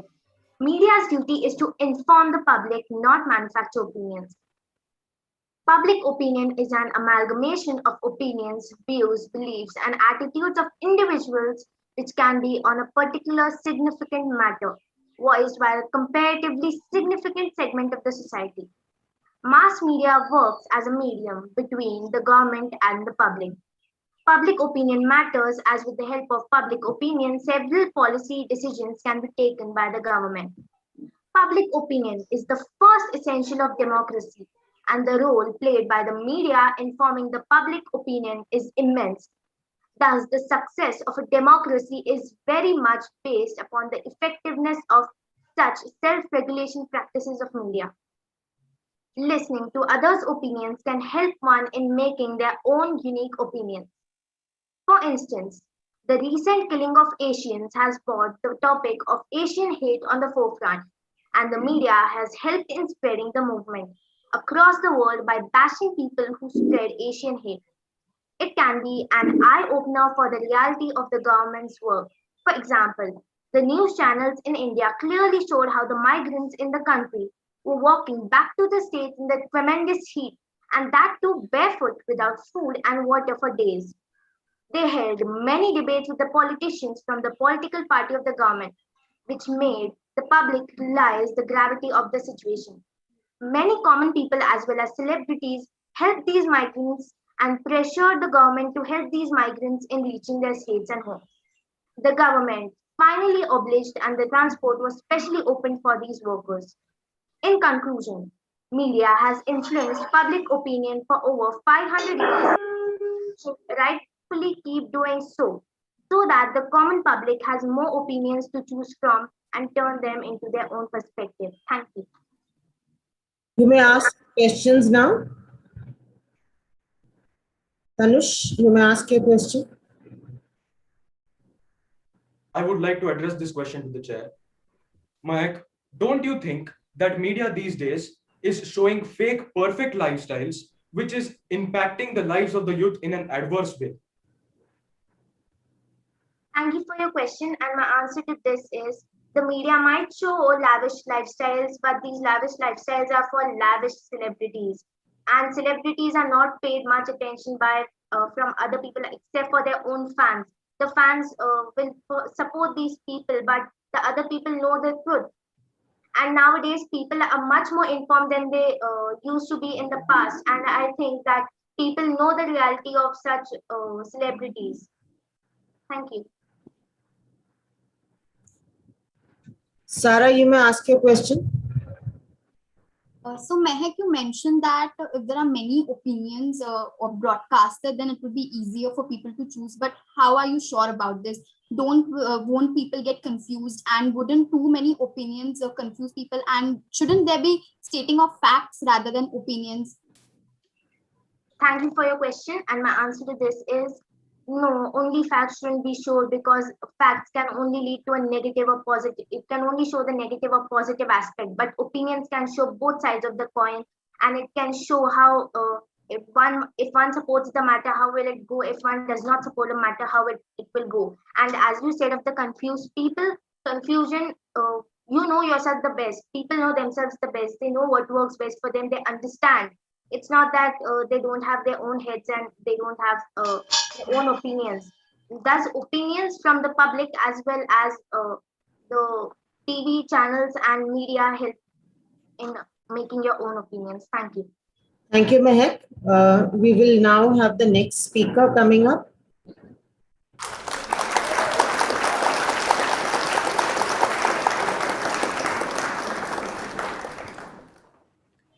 Thank you, Mehek. I now request Master Vibhor Agarwal from Team H to present his views for the motion. Thank you. A lie can travel halfway across the world while truth is still putting on its shoes, said Mark Twain. And what he said all those years ago actually rings true today when the speed of transmission of information is almost instantaneous, where anyone, no matter what their character or qualification is, can masquerade a paragon of truth. This, ladies and gentlemen, is the age of media. Good afternoon, everyone. I, Vibhor Agarwal, strongly propose the motion. Media is supposed to be a conduit to transfer unbiased and accurate information and not broadcast data for end users to process and repost. Media today have become the public squares of society where every last topic under the sun is discussed, debated, and deliberated upon. With this great power comes great threat. If media in all scopes was a fair platform, unbiased, uncontrolled, and without any political agendas, then I would rather stand in my friend's side opposing the motion rather than proposing it. However, we all know that in today's world, all media whatsoever is controlled by vested interests of respective beneficiaries who tend to influence the audience or participants to make choices or decisions best suited for these beneficiaries, which may not necessarily be in the interests of the participants or facts pertaining to the topic. Dear friends, how many times have we realized this, that during a media discussion, an input is triggered by the host specifically targeted to drive the debate or discussion in a preempted direction? I am very sure that our audience sitting here is sensible and with an excellent sense of judgment to understand where I am trying to drive your attention. Today, a story is not told, but it's sold by these beneficiaries. My opposition today has demonstrated a rather aggressive tendency to cherry pick isolated examples with no or little care for putting facts and truth in a full and proper context. At last, my friends who are really trying to oppose the agenda are trying to tell me that they believe that media should create opinions, or are they doing it just because in that debate, every for needs to have an against? Thank you. The floor is open for questions now.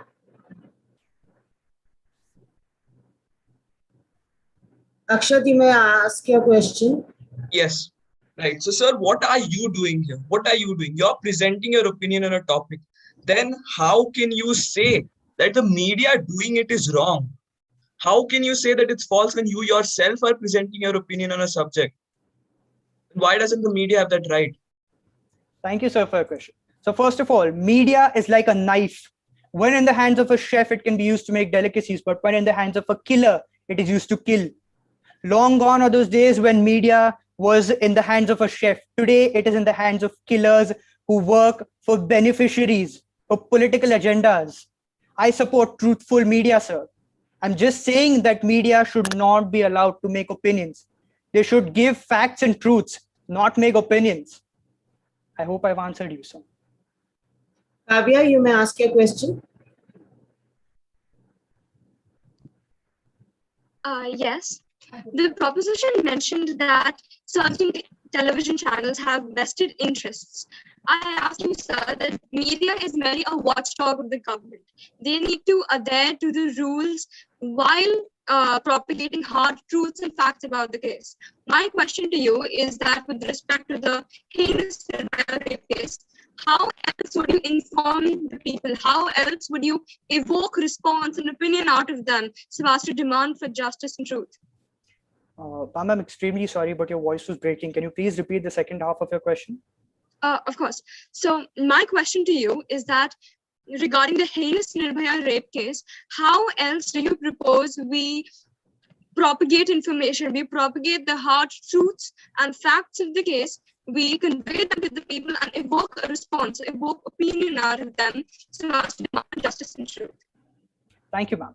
Ma'am, I very rightly also stated in my speech that today the opposition is just following a cherry picking method to pick isolated examples without looking at it from a holistic point of view. Even in the Nirbhaya case, the audience isn't supposed to go to decisions and make opinions. That is the judicial system that's supposed to do it. I hope I've answered you, ma'am. Thank you. Utkarsh, you may ask your question. Vibhor, you have 15 seconds to answer. Thank you, ma'am. A very good morning to you. And my question says that you said that nowadays news is not being told, it's being sold to the said beneficiaries. Now, I would like to ask how you can be so sure that every single form of media in this entire world is selling false information.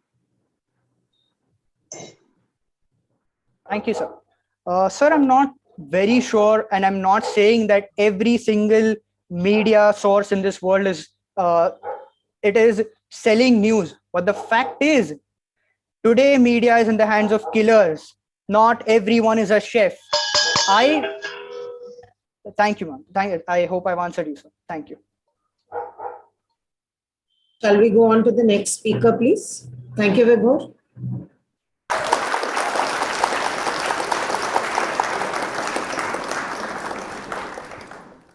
Thank you, Vibhor. May I now request Master Siddharth Thadani from Team H to present his views against the motion. A very good afternoon to one and all present here. I am Siddharth Thadani and I will be speaking against the motion. Seeing as though I have 2.5 minutes on the clock, as Henry VIII said to all 6 of his wives, I won't keep you here long. Finding myself to be the 16th speaker here in what already might be a very long and tiring afternoon for all of you, I quite feel like his last wife. I do know what's expected of me, but I don't know how to do it any better. Nevertheless, in simple words, media's duty is to provide a voice to the voiceless, to show the world to the blind, to give every single individual the right to an informed and educated opinion. Our very own Indian Constitution guarantees the right to freedom of expression. Does that not apply to the brave journalists who put their lives on the line every single day to break to us so many incidences? Moving on. It is because of the media, ladies and gentlemen, that the rural mindset, superstitious beliefs have been driven away. It is because of the media that so many people have been made aware about the world around them. I personally was introduced to the concept of debating through the media and thus fell in love with it. The media educates us, makes us learn, makes us think about the world around us. And as seen during the COVID pandemic, where the media played such a huge role for the immigrants and COVID patients by getting hospital beds, oxygen cylinders, and also made us aware by fact-checking the rumors about COVID-19 in this time of darkness. It is because of the media who work tirelessly during election campaigns that we know which politician do we vote for. And then my opponents across the floor state that it is not their right to form an opinion. Aren't they human beings? Don't they have the right to express their views? Just like we are in this very, very debate. We are expressing our views. Isn't that what we're doing, my worthy opponents? I find this very ironic. In conclusion, I would like to state, the media is our candle of information, which brings us out of the darkness of ignorance. Our ladder, which helps us to climb over the wall of rumors.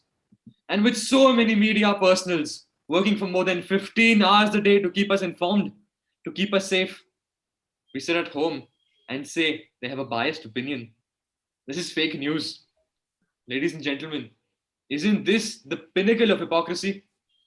I rest my case. You may ask questions now. Tanisha, you may ask your question. Tanisha. So, good afternoon, Siddharth. You said that media is educating the people, right? So, I would like to ask you, if they are stating their opinions, what are they exactly teaching them? They are teaching their ideology to think, they are teaching people to think their way, or they are stating facts. Because if you are conveying your opinion, you're basically telling others to follow your ideology, which is not fact. Is that all for the question, my worthy opponent? Pardon? Is that all for the question, my worthy opponent? Yes, so I want to ask you basically that how are you so sure that the education is going the right way through media? I thank you for the question, my worthy opponent. You can never clap with a single hand. Trust me, I've tried that. The media first states the facts, and then, as my fellow competitors have already said previously this afternoon, a debate requires a for and an against, thereby giving an impartial view, a whole view about the topic, educating the people. If that is not how education works, then please enlighten me. How does education work? I hope that's answered your question. The next person can ask the question. Jaydev, you may ask your question. Good afternoon. As the opposition stated, the media has every right to express their opinion. And while I don't argue that, the topic here is that do they have the right to manufacture opinion? What they are doing is not just giving their views on the truth. They are presenting us with an illusion. I thank you for the question, my worthy opponent. How are you so sure that they're manufacturing their opinion? Have you yourself gone to the line of action, to the place where the actual news, where the actual event passed? There are reporters who are traumatized every day because of shootings, because of drug cartels, receiving threats for their own lives. Their families are not spared. They are killed left, right, center, and here you ask me, how are you sure it's not an illusion? I hope that's answered your question, sir. We don't have time for the. Thank you, Siddharth. We don't have any more time for more questions, so we'll go on to the next speaker, please.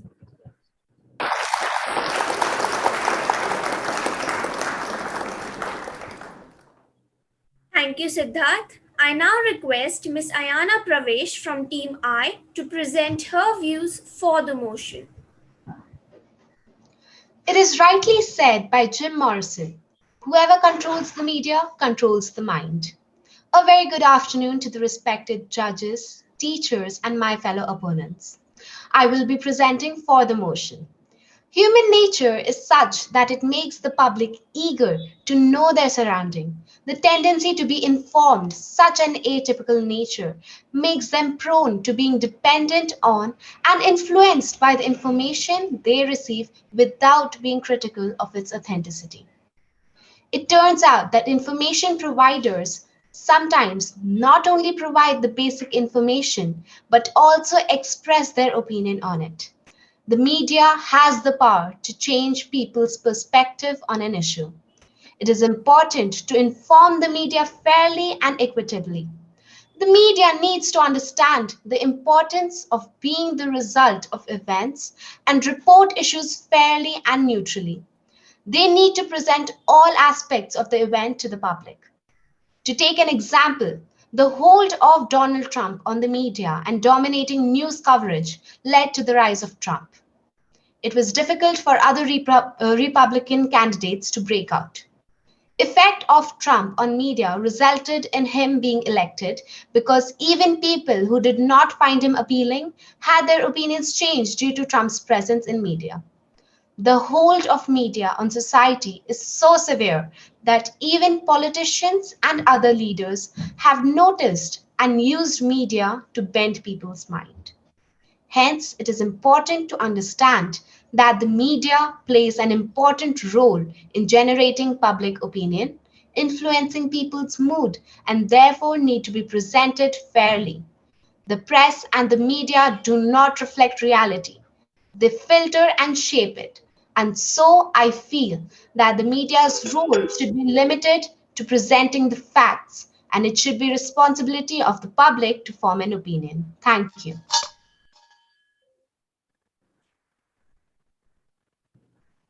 You may ask your rebuttal questions now. Saransh Agarwal, you may ask the question.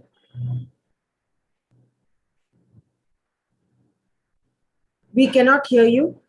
Would you please unmute yourself? Ma'am, can you hear me now? Yes, now we can hear you.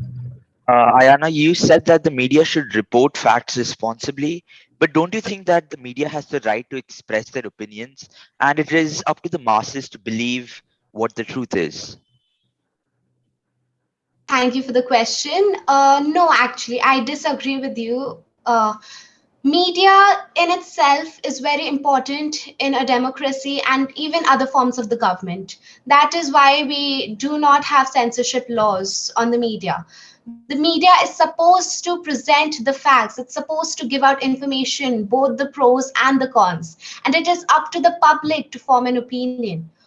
If the media gives an opinion and tries to present its point as well, it can manufacture an opinion in the public. It can help the public form an opinion. I agree, but then again, it can also change the people's perspective of a thing. And so it is very important that it be left to the public to create their own opinion.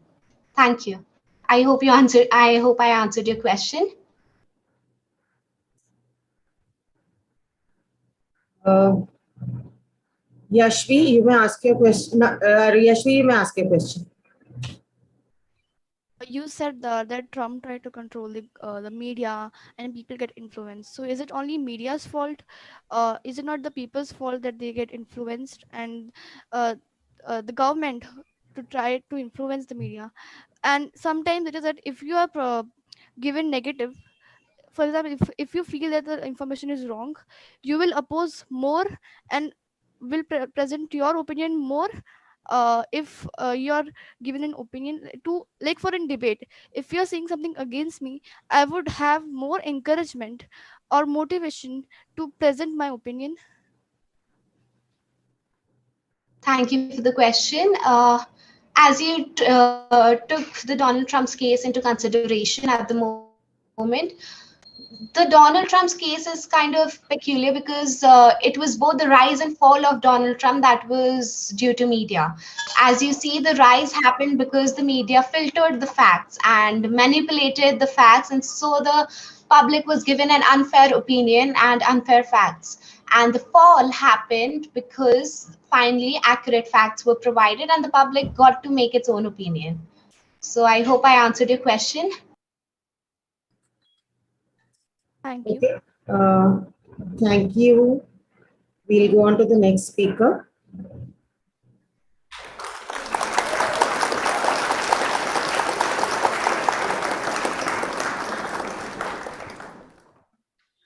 Thank you, Ayana. May I now request Master Utkarsh Patil from Team I to present his views against the motion. A very good afternoon to all of the respected judges and teachers and all of my worthy competitors. Imagine you're in a classroom with a teacher in front of you and you're studying mathematics. Now, saying that it's the duty of the media to inform the people without manufacturing an opinion is like saying that it's the duty of the teacher to give solutions to the students without giving them a reason. I am Utkarsh Patil and I will be speaking against the motion that it's the media's duty to inform the people and not to manufacture opinion. I strongly disagree for many reasons. The first is that falsifying or saying or telling the people wrong news or false news is completely different from creating your own opinion along with the news. The second is that the media is not one whole thing. There are different participants in media who contribute their own opinions and contribute their own news towards the media. Now, I know that there are lots of unethical participants who would like to present false news or manipulated news just for their own benefit. However, we do have such handlers of media who will certainly present true information to the people for their own good. The third reason is that responsibility is not only applicable for the media, it's also applicable for the listeners themselves. If the listener is a responsible citizen, and we, the responsible citizens of India, will certainly include true opinions in our own minds, and we will act upon those opinions as we think. It's not only the media's responsibility to provide news without an opinion, it's our responsibility to take the opinion, think about it responsibly, and then act on it. Thus, I strongly believe the media's responsibility to provide information with an opinion is a very important factor of society. Thank you.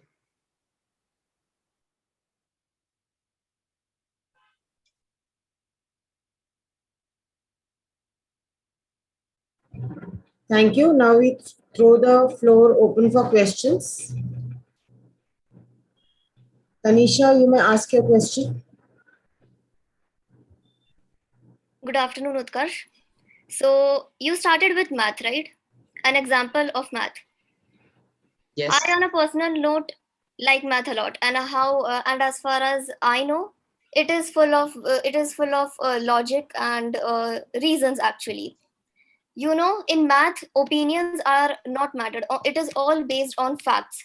0 raised to the power 0 is not yet defined because it has no facts right now. Just because of opinion based, it is not. It is quite a debatable matter. So, how do you justify your example now? Opinions can lead to false opinions also, like false news also. So everything should be based on facts, right? Right. Yes, thank you very much for your question. And answer, I would like to say that I have framed this analogy saying that the teacher is the media, the students are us, the audience, and the solution is the actual news or the root news which is being provided. But here's what, the reason for why the solution is given. So, for example, the teacher explains the concept to the children before providing the solution. So, giving that, explaining that concept to the students is like providing your opinion along with your news. And of course, the opinion doesn't change the facts. However, the opinion gives us a better idea of why the facts are true. And just like that in maths, this reason or the explanation of the concept gives us a much better idea of why the solution is as it is. Thank you. Hafsa, you may ask your question. In your speech, you've stated that that you've actually agreed that there are certain medias that falsify information. Don't you find that hypocritical? No, I do not find it hypocritical that there are unethical media in our country who might, give wrong information or wrong news just for their own benefits. But again, as I said, hypocrisy is like when you provide a piece of information, but you're not following it yourself. In the case of providing false news, it's not like the media is providing false news and they're saying like, you shouldn't follow false news. So that's what hypocrisy would mean, but certainly. Utkarsh, not your time to answer. The next speaker, we invite the next speaker. Would you please?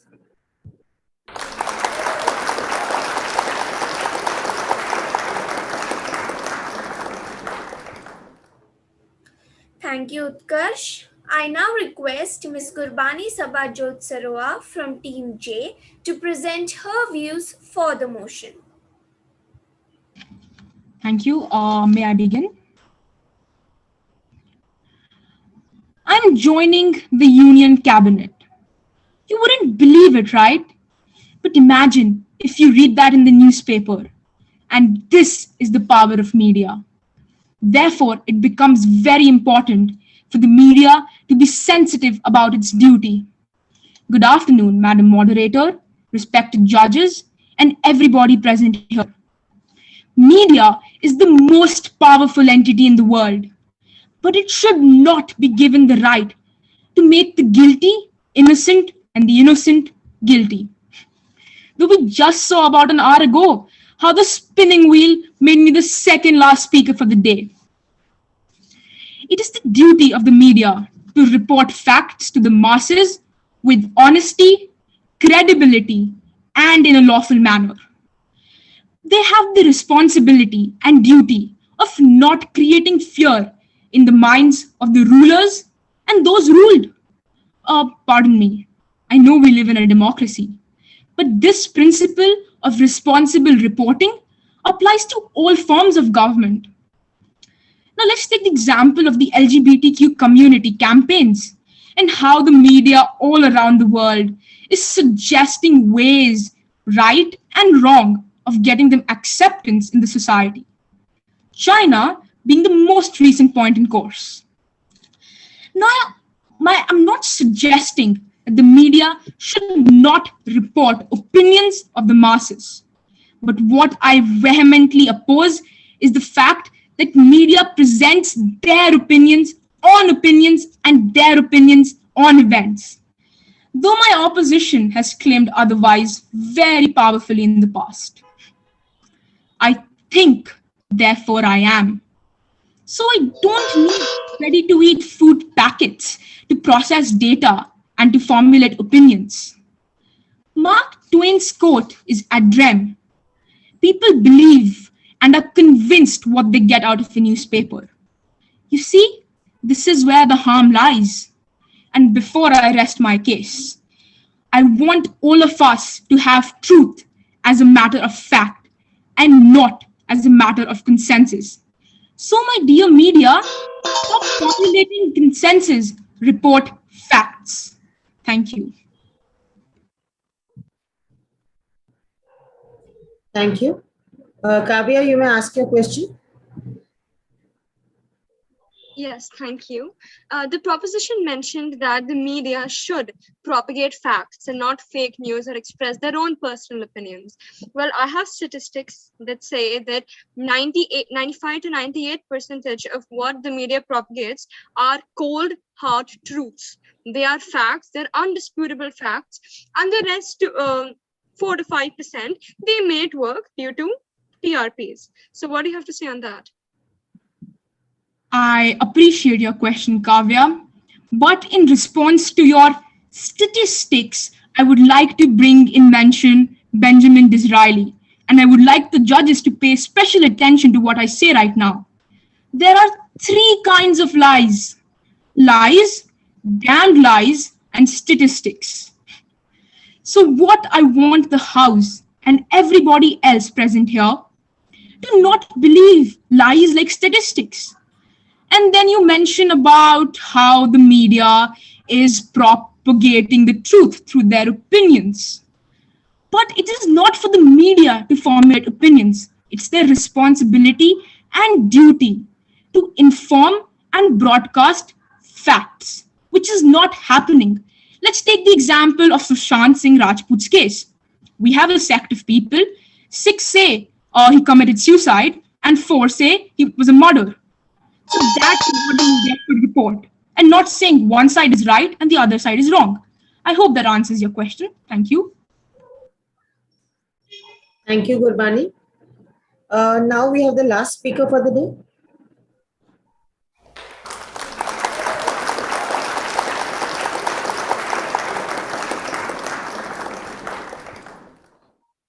Thank you, Gurbani. May I now request Master Saransh Agarwal from Team J to present his views against the motion. Stephen Gardiner, an English politician, once said, "The Industrial Revolution was another one of those extraordinary jumps forward in the story of civilization. And this jump was facilitated by, you guessed it, media." Do you think that Europe could have pulled itself out of the dictatorship of the Christian papacy if not for the continent awakening force that were the books of J.J. Rousseau and Voltaire, which not only influenced the masses, but empowered them? And that is exactly why I am strongly against today's topic. The media's duty is to inform the public, not manufactured opinion.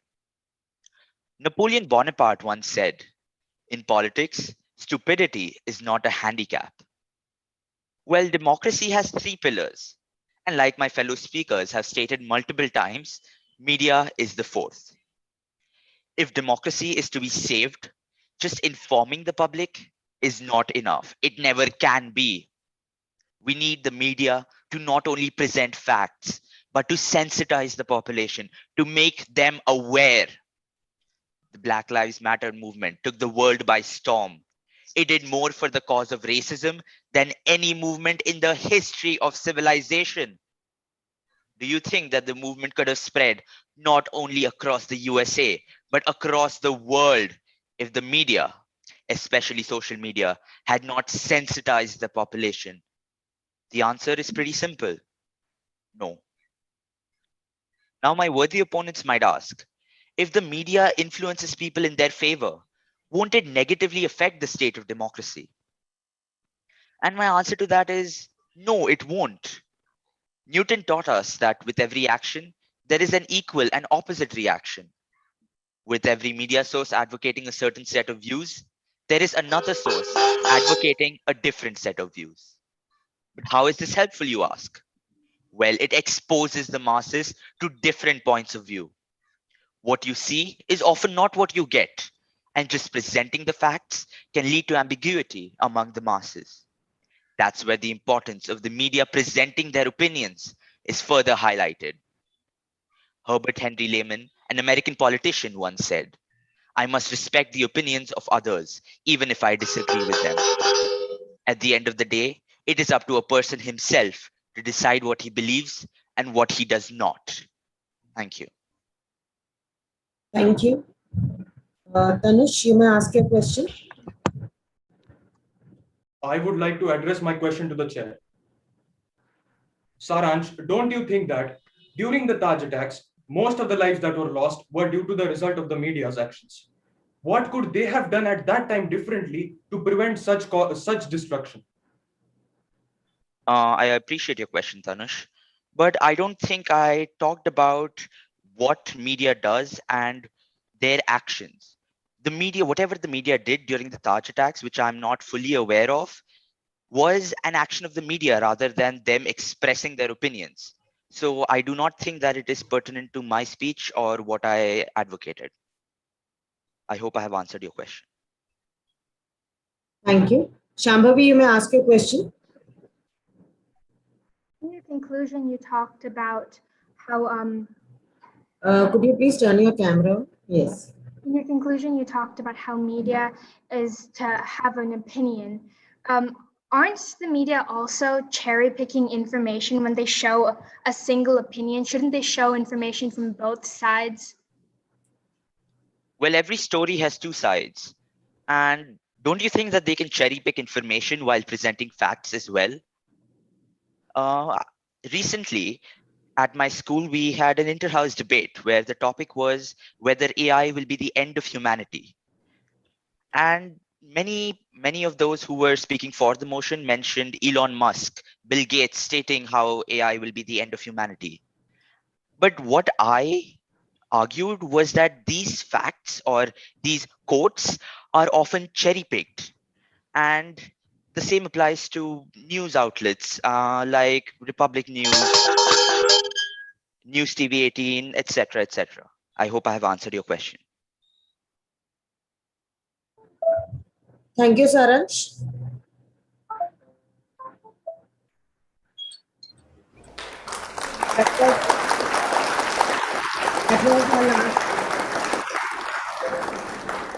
That was our last speaker for the day.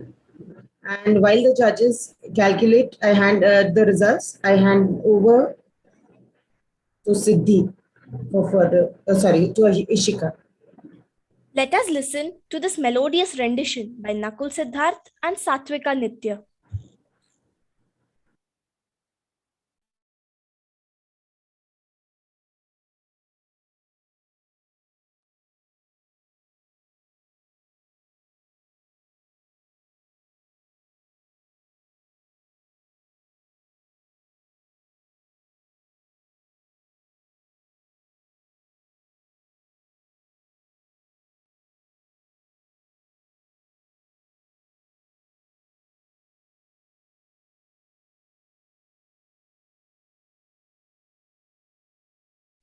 Anubha ma'am, I will play it.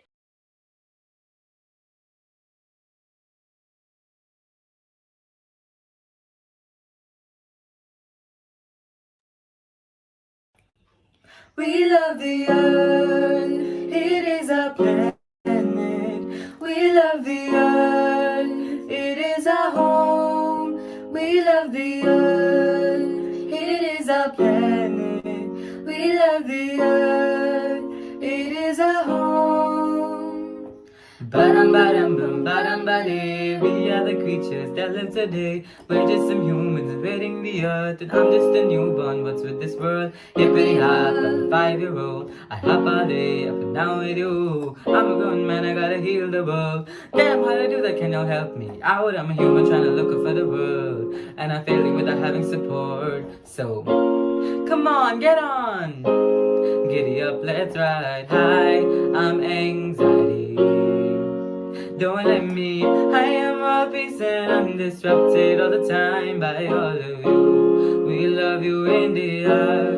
We love you, Africa. We love the Chinese. We forgive you, Germany. It is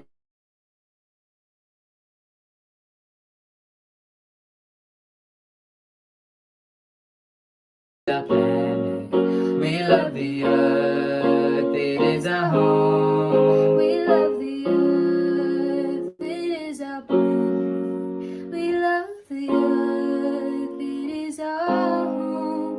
We love the earth. We love the earth. It is our planet. We love the earth. We love the earth. It is our home. It is our home. We love the earth.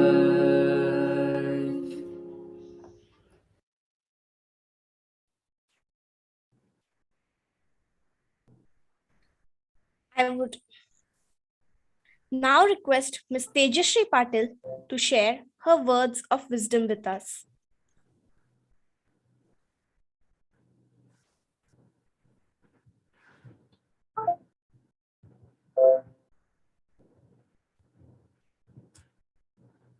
I think Tejashree ma'am, are you there? She's spotlighted, Yeah. ma'am.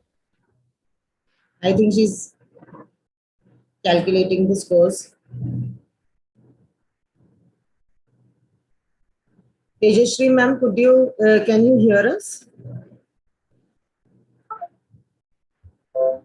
Maybe we could call Sir then, because I don't think she's ready.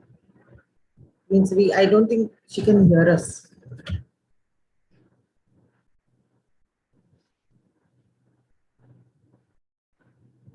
Tejashree ma'am, could you say a few words to us? Are we audible to you? Yes, you are. Yes, Subita, you said something? Could you speak a few words to the... Let me finish totaling. Okay, so I'll ask... okay, thank you. May I ask Ms. Niharika Ghosh to speak?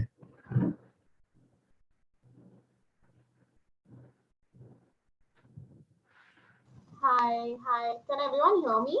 I'm not sure whether my laptop's audio is the best. Yes, we can hear you, ma'am. Hi. So I'll just start by just giving a few general comments about how I felt the debate went. And honestly, I was very impressed with the kind of, speeches that were given the fact that you had 45 minutes to prepare. I love the confidence that most of you exuded. And I can understand where you're coming from. Not long ago, I was on the same, side of this argument making. And in general, I think the debate went well in terms of the constructives that came out. However, I do feel that all the participants need to work a little better on rebuttals. So the way a rebuttal is supposed to be structured is that you give a constructive in it, which means you make a very valid argument by way of answering someone else's question. So there I could feel that the participants were getting a little rattled by the questions that were asked. And in most cases, I found that you ended up like giving into the other opponent's point, while trying to prove your own answer in that sense. And that's not something that's generally desirable. And while most points revolved around whether or not media houses should be making or demonstrating a public affecting opinion, you could have also spoken about things like, say, anti-sedition laws that are there, right? So when you're talking about a media house, and I got this in like a couple of rebuttals, which was that you don't have just one media house, right? You have different media houses and you have different political inclinations as well. So most of this spoke about how political parties are influencing this decision making. What I don't get from most teams is how it is detrimental in the short term.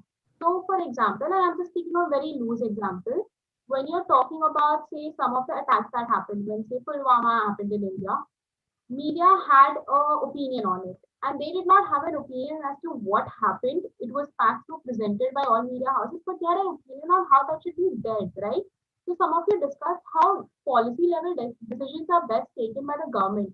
But what happens in a situation when the media is able to influence the public opinion with short-term results that you start expecting out of any action changes? which is, not desirable. Any action cannot be immediate, and you start holding these people responsible for things that are beyond their control at times. That is one aspect of it. And on the other side, when you're talking about whether media should be able to influence public opinion, the one way you can look at it is, say, when you're talking about print media, newspapers have columnists, right? And generally, the media houses do not dictate what opinions these columnists, publicize, right? This is an opinion making part of the media. However, there is the headlines and there are facts that are presented. One argument that I felt that could have been made is about how, if there is no, if the media is not unbiased, where do we get these facts from? You won't really have like direct reportings that are happening. You need a body that is going to give you simple, cold hard facts, and you have to understand that some public is very gullible and very prone to falling into decision making that is guided by the masses. Someone brought up the example of Trump. Trump's example was actually one of the most renowned ones when you're talking about how media has been instrumental in influencing the public opinion. And what happened in the Trump regime is not a hidden fact, right? You can discuss about more at length about how this mechanism works, right? So I'm sorry if I'm just going too much into the specifics of it, but yeah, that's my general review about the how the debate went. So I did not have any words prepared, or I did not have a speech prepared. So one of the reasons why I love debating, or especially this form of debating, is that it lets you think on your feet. And moving ahead in life, you will not get days to come to a conclusion when you're at your workspace. You have to make it up like on the go. So, I like impromptu speaking. And I still remember, I come from a very, I was very privileged to get a very good schooling. So I have studied from St. Mary's. And in my school days, I was very meek. And I remember one of the times when my professors had told me to go ahead and, debate. And I told them that I was not cut out for it because my voice was too squeaky. And that is the kind of fear I exuded back then. And then moving through life, I realized how important it is for you to be able to, put across your thoughts. And you learn this. So I know that most of you that have been able to debate today have been, ready and prepped and seasoned for this. But there might be a lot of you that are still not willing to showcase your talents, and that should not hold you back, right? And that's it for me. If you ever want to reach out for any sort of a personal review or feedback, I don't know how the mechanism works in this case. It's generally in our debating circle to get that opportunity. And I hope most of you take it up in the future as well. National debating, international debating is very, very fun. Definitely recommend it. Thank you so much.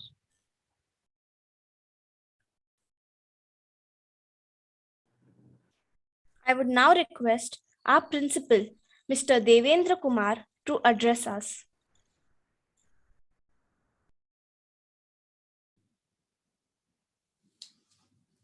All right. Good afternoon, everyone.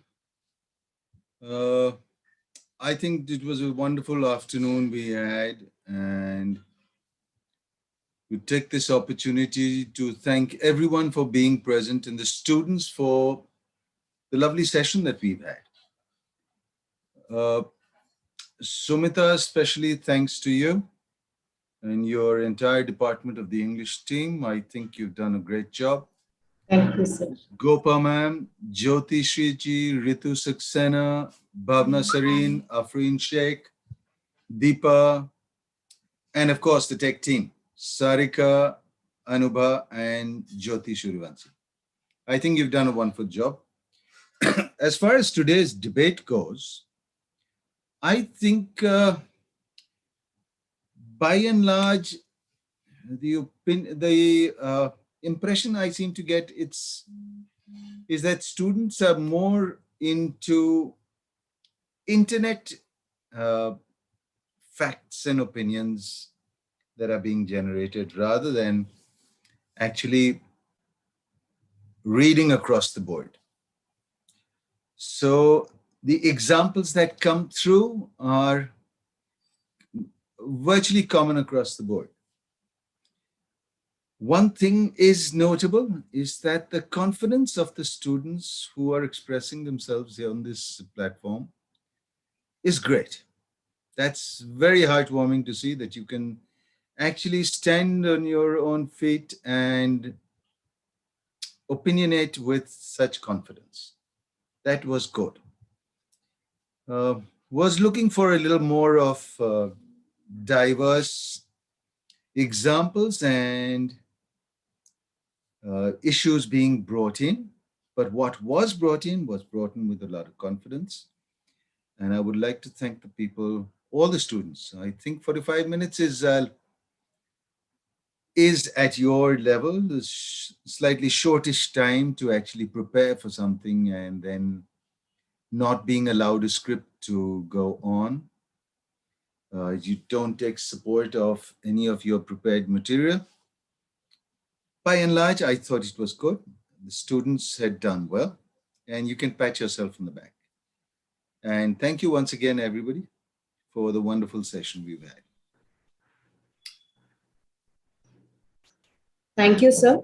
Thank you, sir.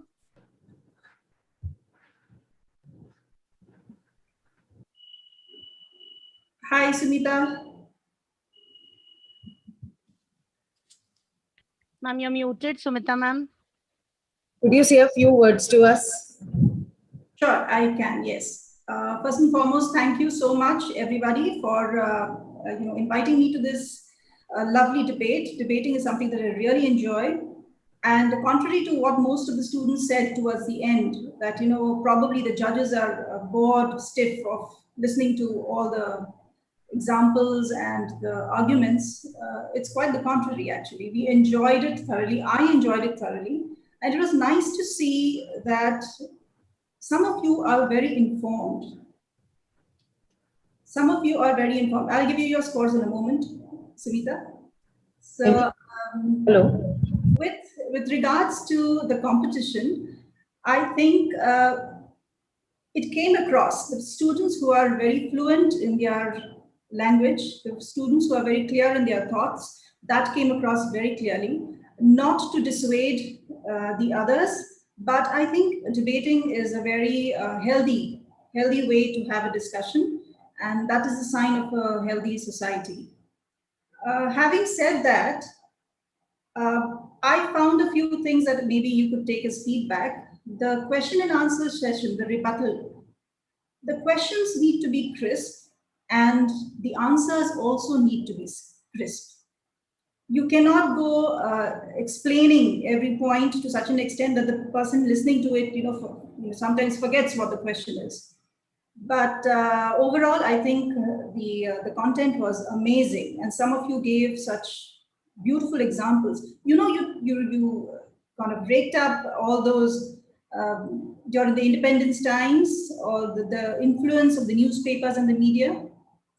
However, some of you could have also included the responsible journalism. Okay, so in terms of, I need not know what the army is doing per se on the borders. It's good enough to know that there's some action happening, but there need not be a detailed information. So, that kind of aspect, if you could have covered, that would have been lovely. Overall, I think the people who have spoken well know that they have spoken well. Thank you very much. Thank you very much, Mr. Kumar, Principal, for inviting me over to be the judge. And thank you, Sumita. You're most welcome, ma'am. We're honored to have you. Thank you. While we calculate the scores, we have a very interesting video for you, played by one of our alumni. So, Jyoti ma'am, could we have the video, please? Yes, ma'am.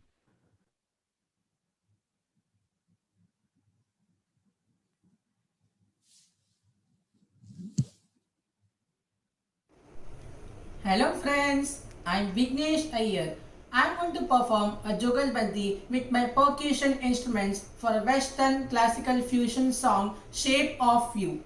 The instruments are cajon, tabla, bongo, and my kanjira. Are you ready?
Wow, what a wonderful performance.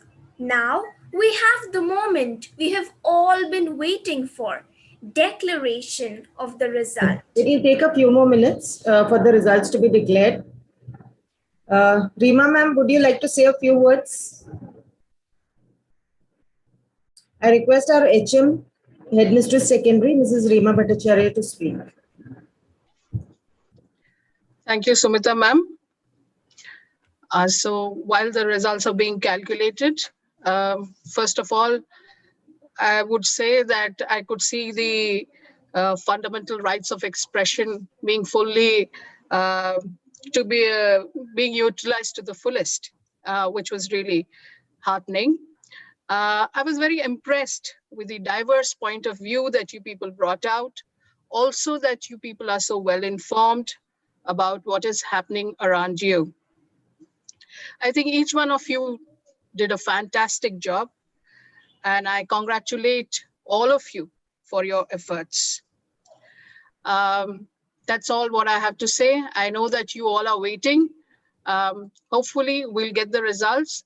Ma'am, Sumita ma'am, if you have the results with you, you can announce. Ma'am, the results are still being calculated. This will just take a few more, 2 minutes more, and then we will have the results. Okay, I would take this. Yes, yes, ma'am. But I would suggest that you announce it because you'll receive it. Okay. You announce it rather than sending it to me. Okay. Okay. Thank you so much.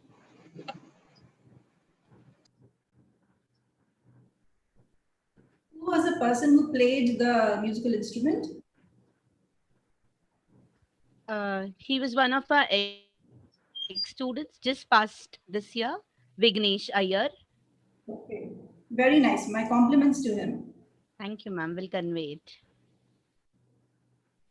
It will just take a few more seconds for the results to come, because there are 20 teams, 20 speakers, 10 teams, and I'm really grateful to all the schools that have participated, and I will mention the names at the end of the debate. Right. So if I may, I have a question for the students. Yes, ma'am. How was the experience presenting virtually? Of course, it's a big difference being present and seeing the faces of people and the reactions. And was it less intimidating, or was it not satisfying? How was it? Anybody?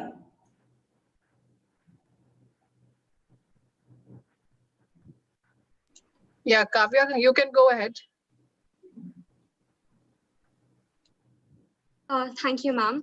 It was an extraordinary experience, and I'm sure all of us must have been very nervous and hesitant at first, but it was wonderful to see so many participants with different viewpoints and perspectives come forward and give their opinions. It was wonderful.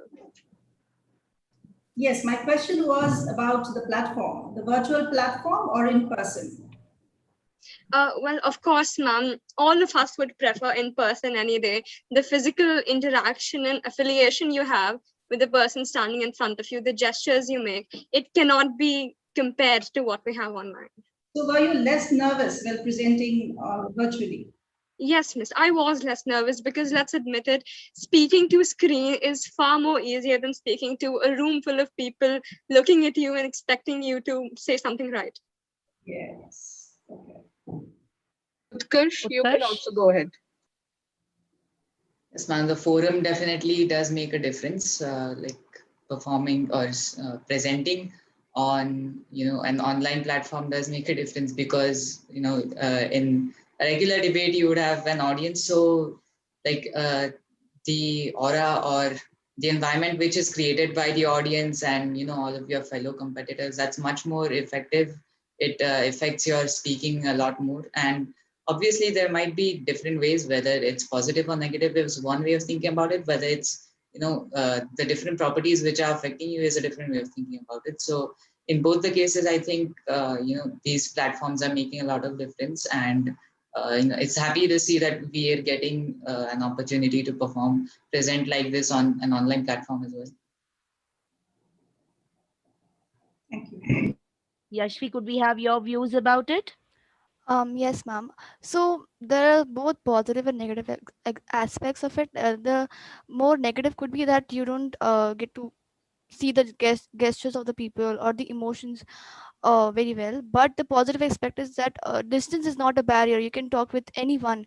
The Hadassah school is very far away from here, but still I can debate with the students of that school. And also there are many diverse people we get to talk with, and we get an experience of how we should of public speaking, not only with the people we know, but with diverse people. Very academic answer. Thank you, Yashvi. Yes, Tanush, could we have your views about the same? I agree to what last speaker said. What I believe is that the physical debate that we have in schools is more better. Why? Because this is a place where you are limited to just a small area.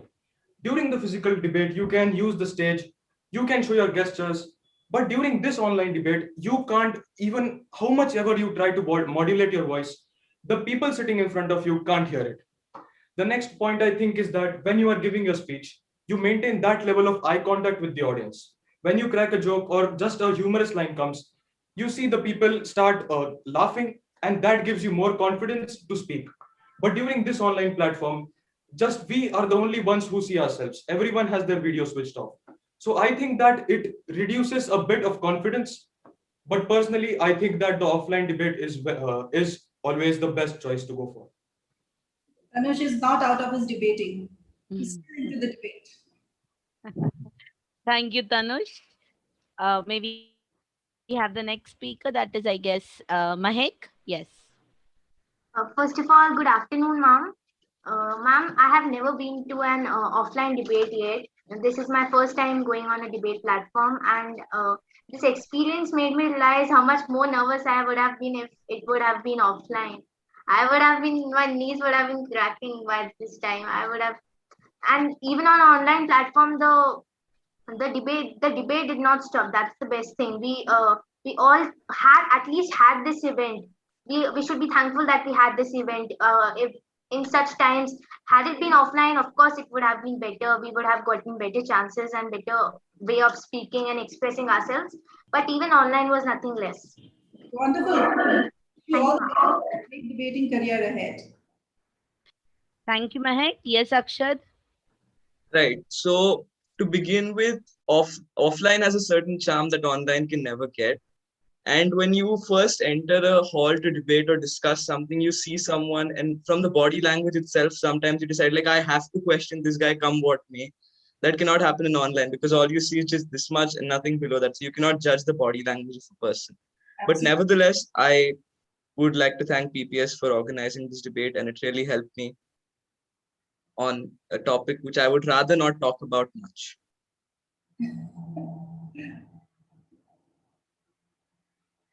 I think, Mrs. Ohol, would you like to say something?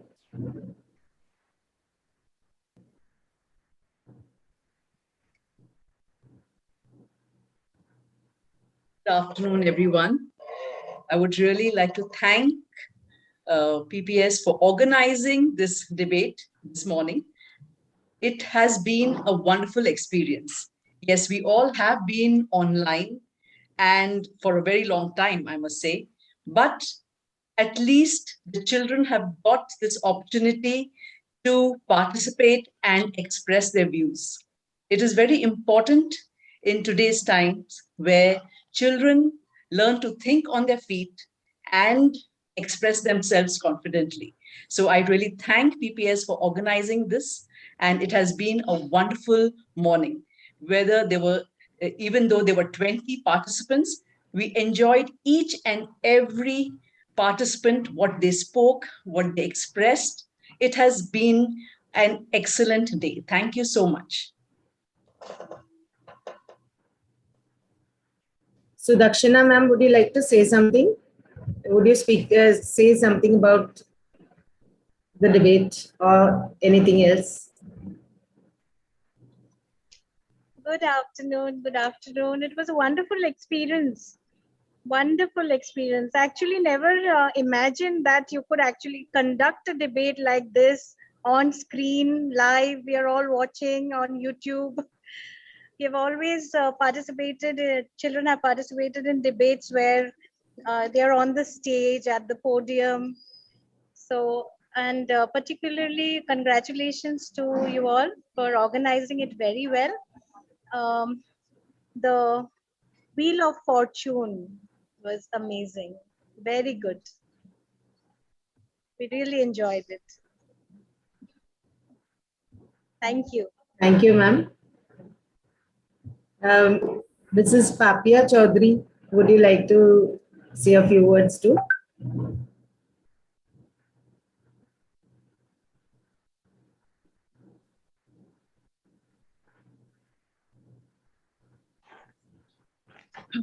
Good afternoon.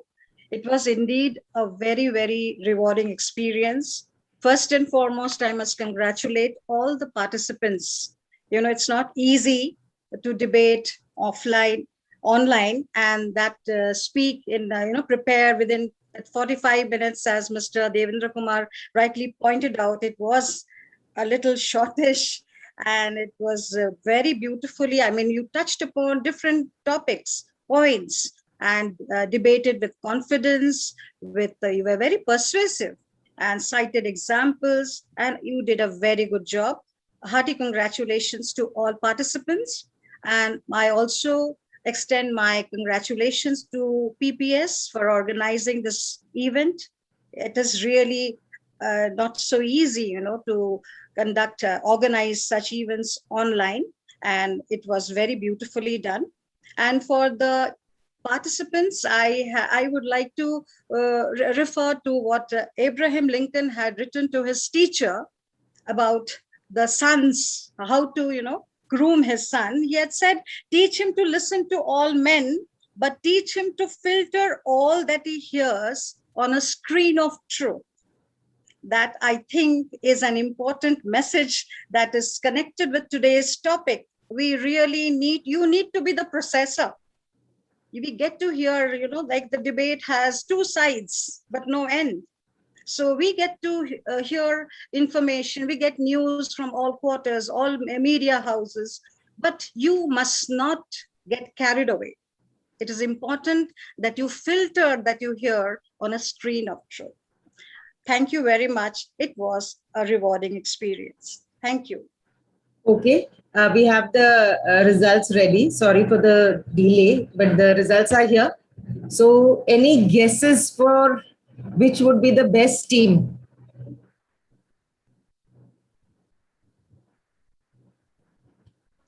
Any guesses? Okay, the best team is Bishop School Camp. Bishop School Camp has been awarded the best team. The best speaker for is Vibhor Agarwal, and the best speaker against is Siddharth Thadani. Okay.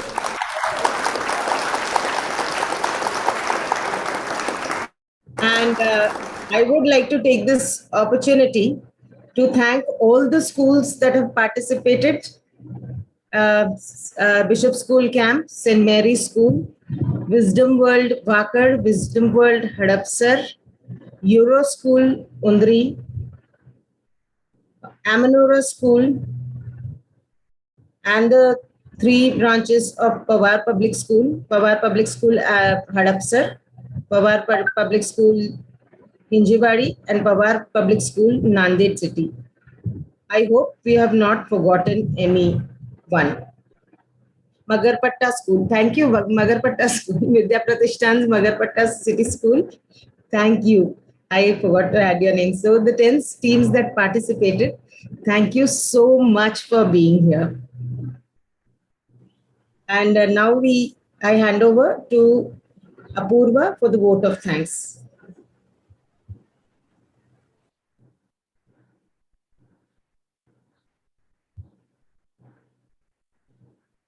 So the Bishop School Camp, congratulations for being the best team. Vibhor Agarwal and Siddharth Tadani. Congratulations once again. Thank you, ma'am. Good afternoon, everyone. Once a great man whispered, feeling thankfulness and not expressing it is like wrapping a present and not giving it. Today, I take this opportunity to put my gratitude into words. On behalf of Pawar Public School, Amanora, I would like to thank our judges for having taken time out from their busy schedules and listening patiently to our 20 participants. Thank you for your inspiring words of wisdom. I am grateful to our principal for having given us this opportunity to conduct an inter-school debate competition on a virtual platform. I would like to thank Ms. Reema Bhattacharji, headmistress for the secondary section, for extending her support and guidance. I thank Ms. Neeta Grover, headmistress of the primary section, for gracing us with her presence. I offer my heartfelt gratitude to our organizing and technical support team, without whom this program wouldn't have been a success. I truly believe that one must not let their fear of failing triumph over the joy of participating. Hence, I am thankful to the enthusiastic students of all the participating schools who have proved their mettle in this competition. Last but not least, I extend my heartfelt gratitude to all the viewers who are watching us through the live streaming of this event. Thank you and have a great day ahead. And before we come to the end of the event, I would just like to announce that the certificates for participation, the best team and the best speaker for and against would be mailed to your school email ID. Thank you. Sir, do we have your permission to end the event now? Yes. We can conclude now. Thank you, everyone.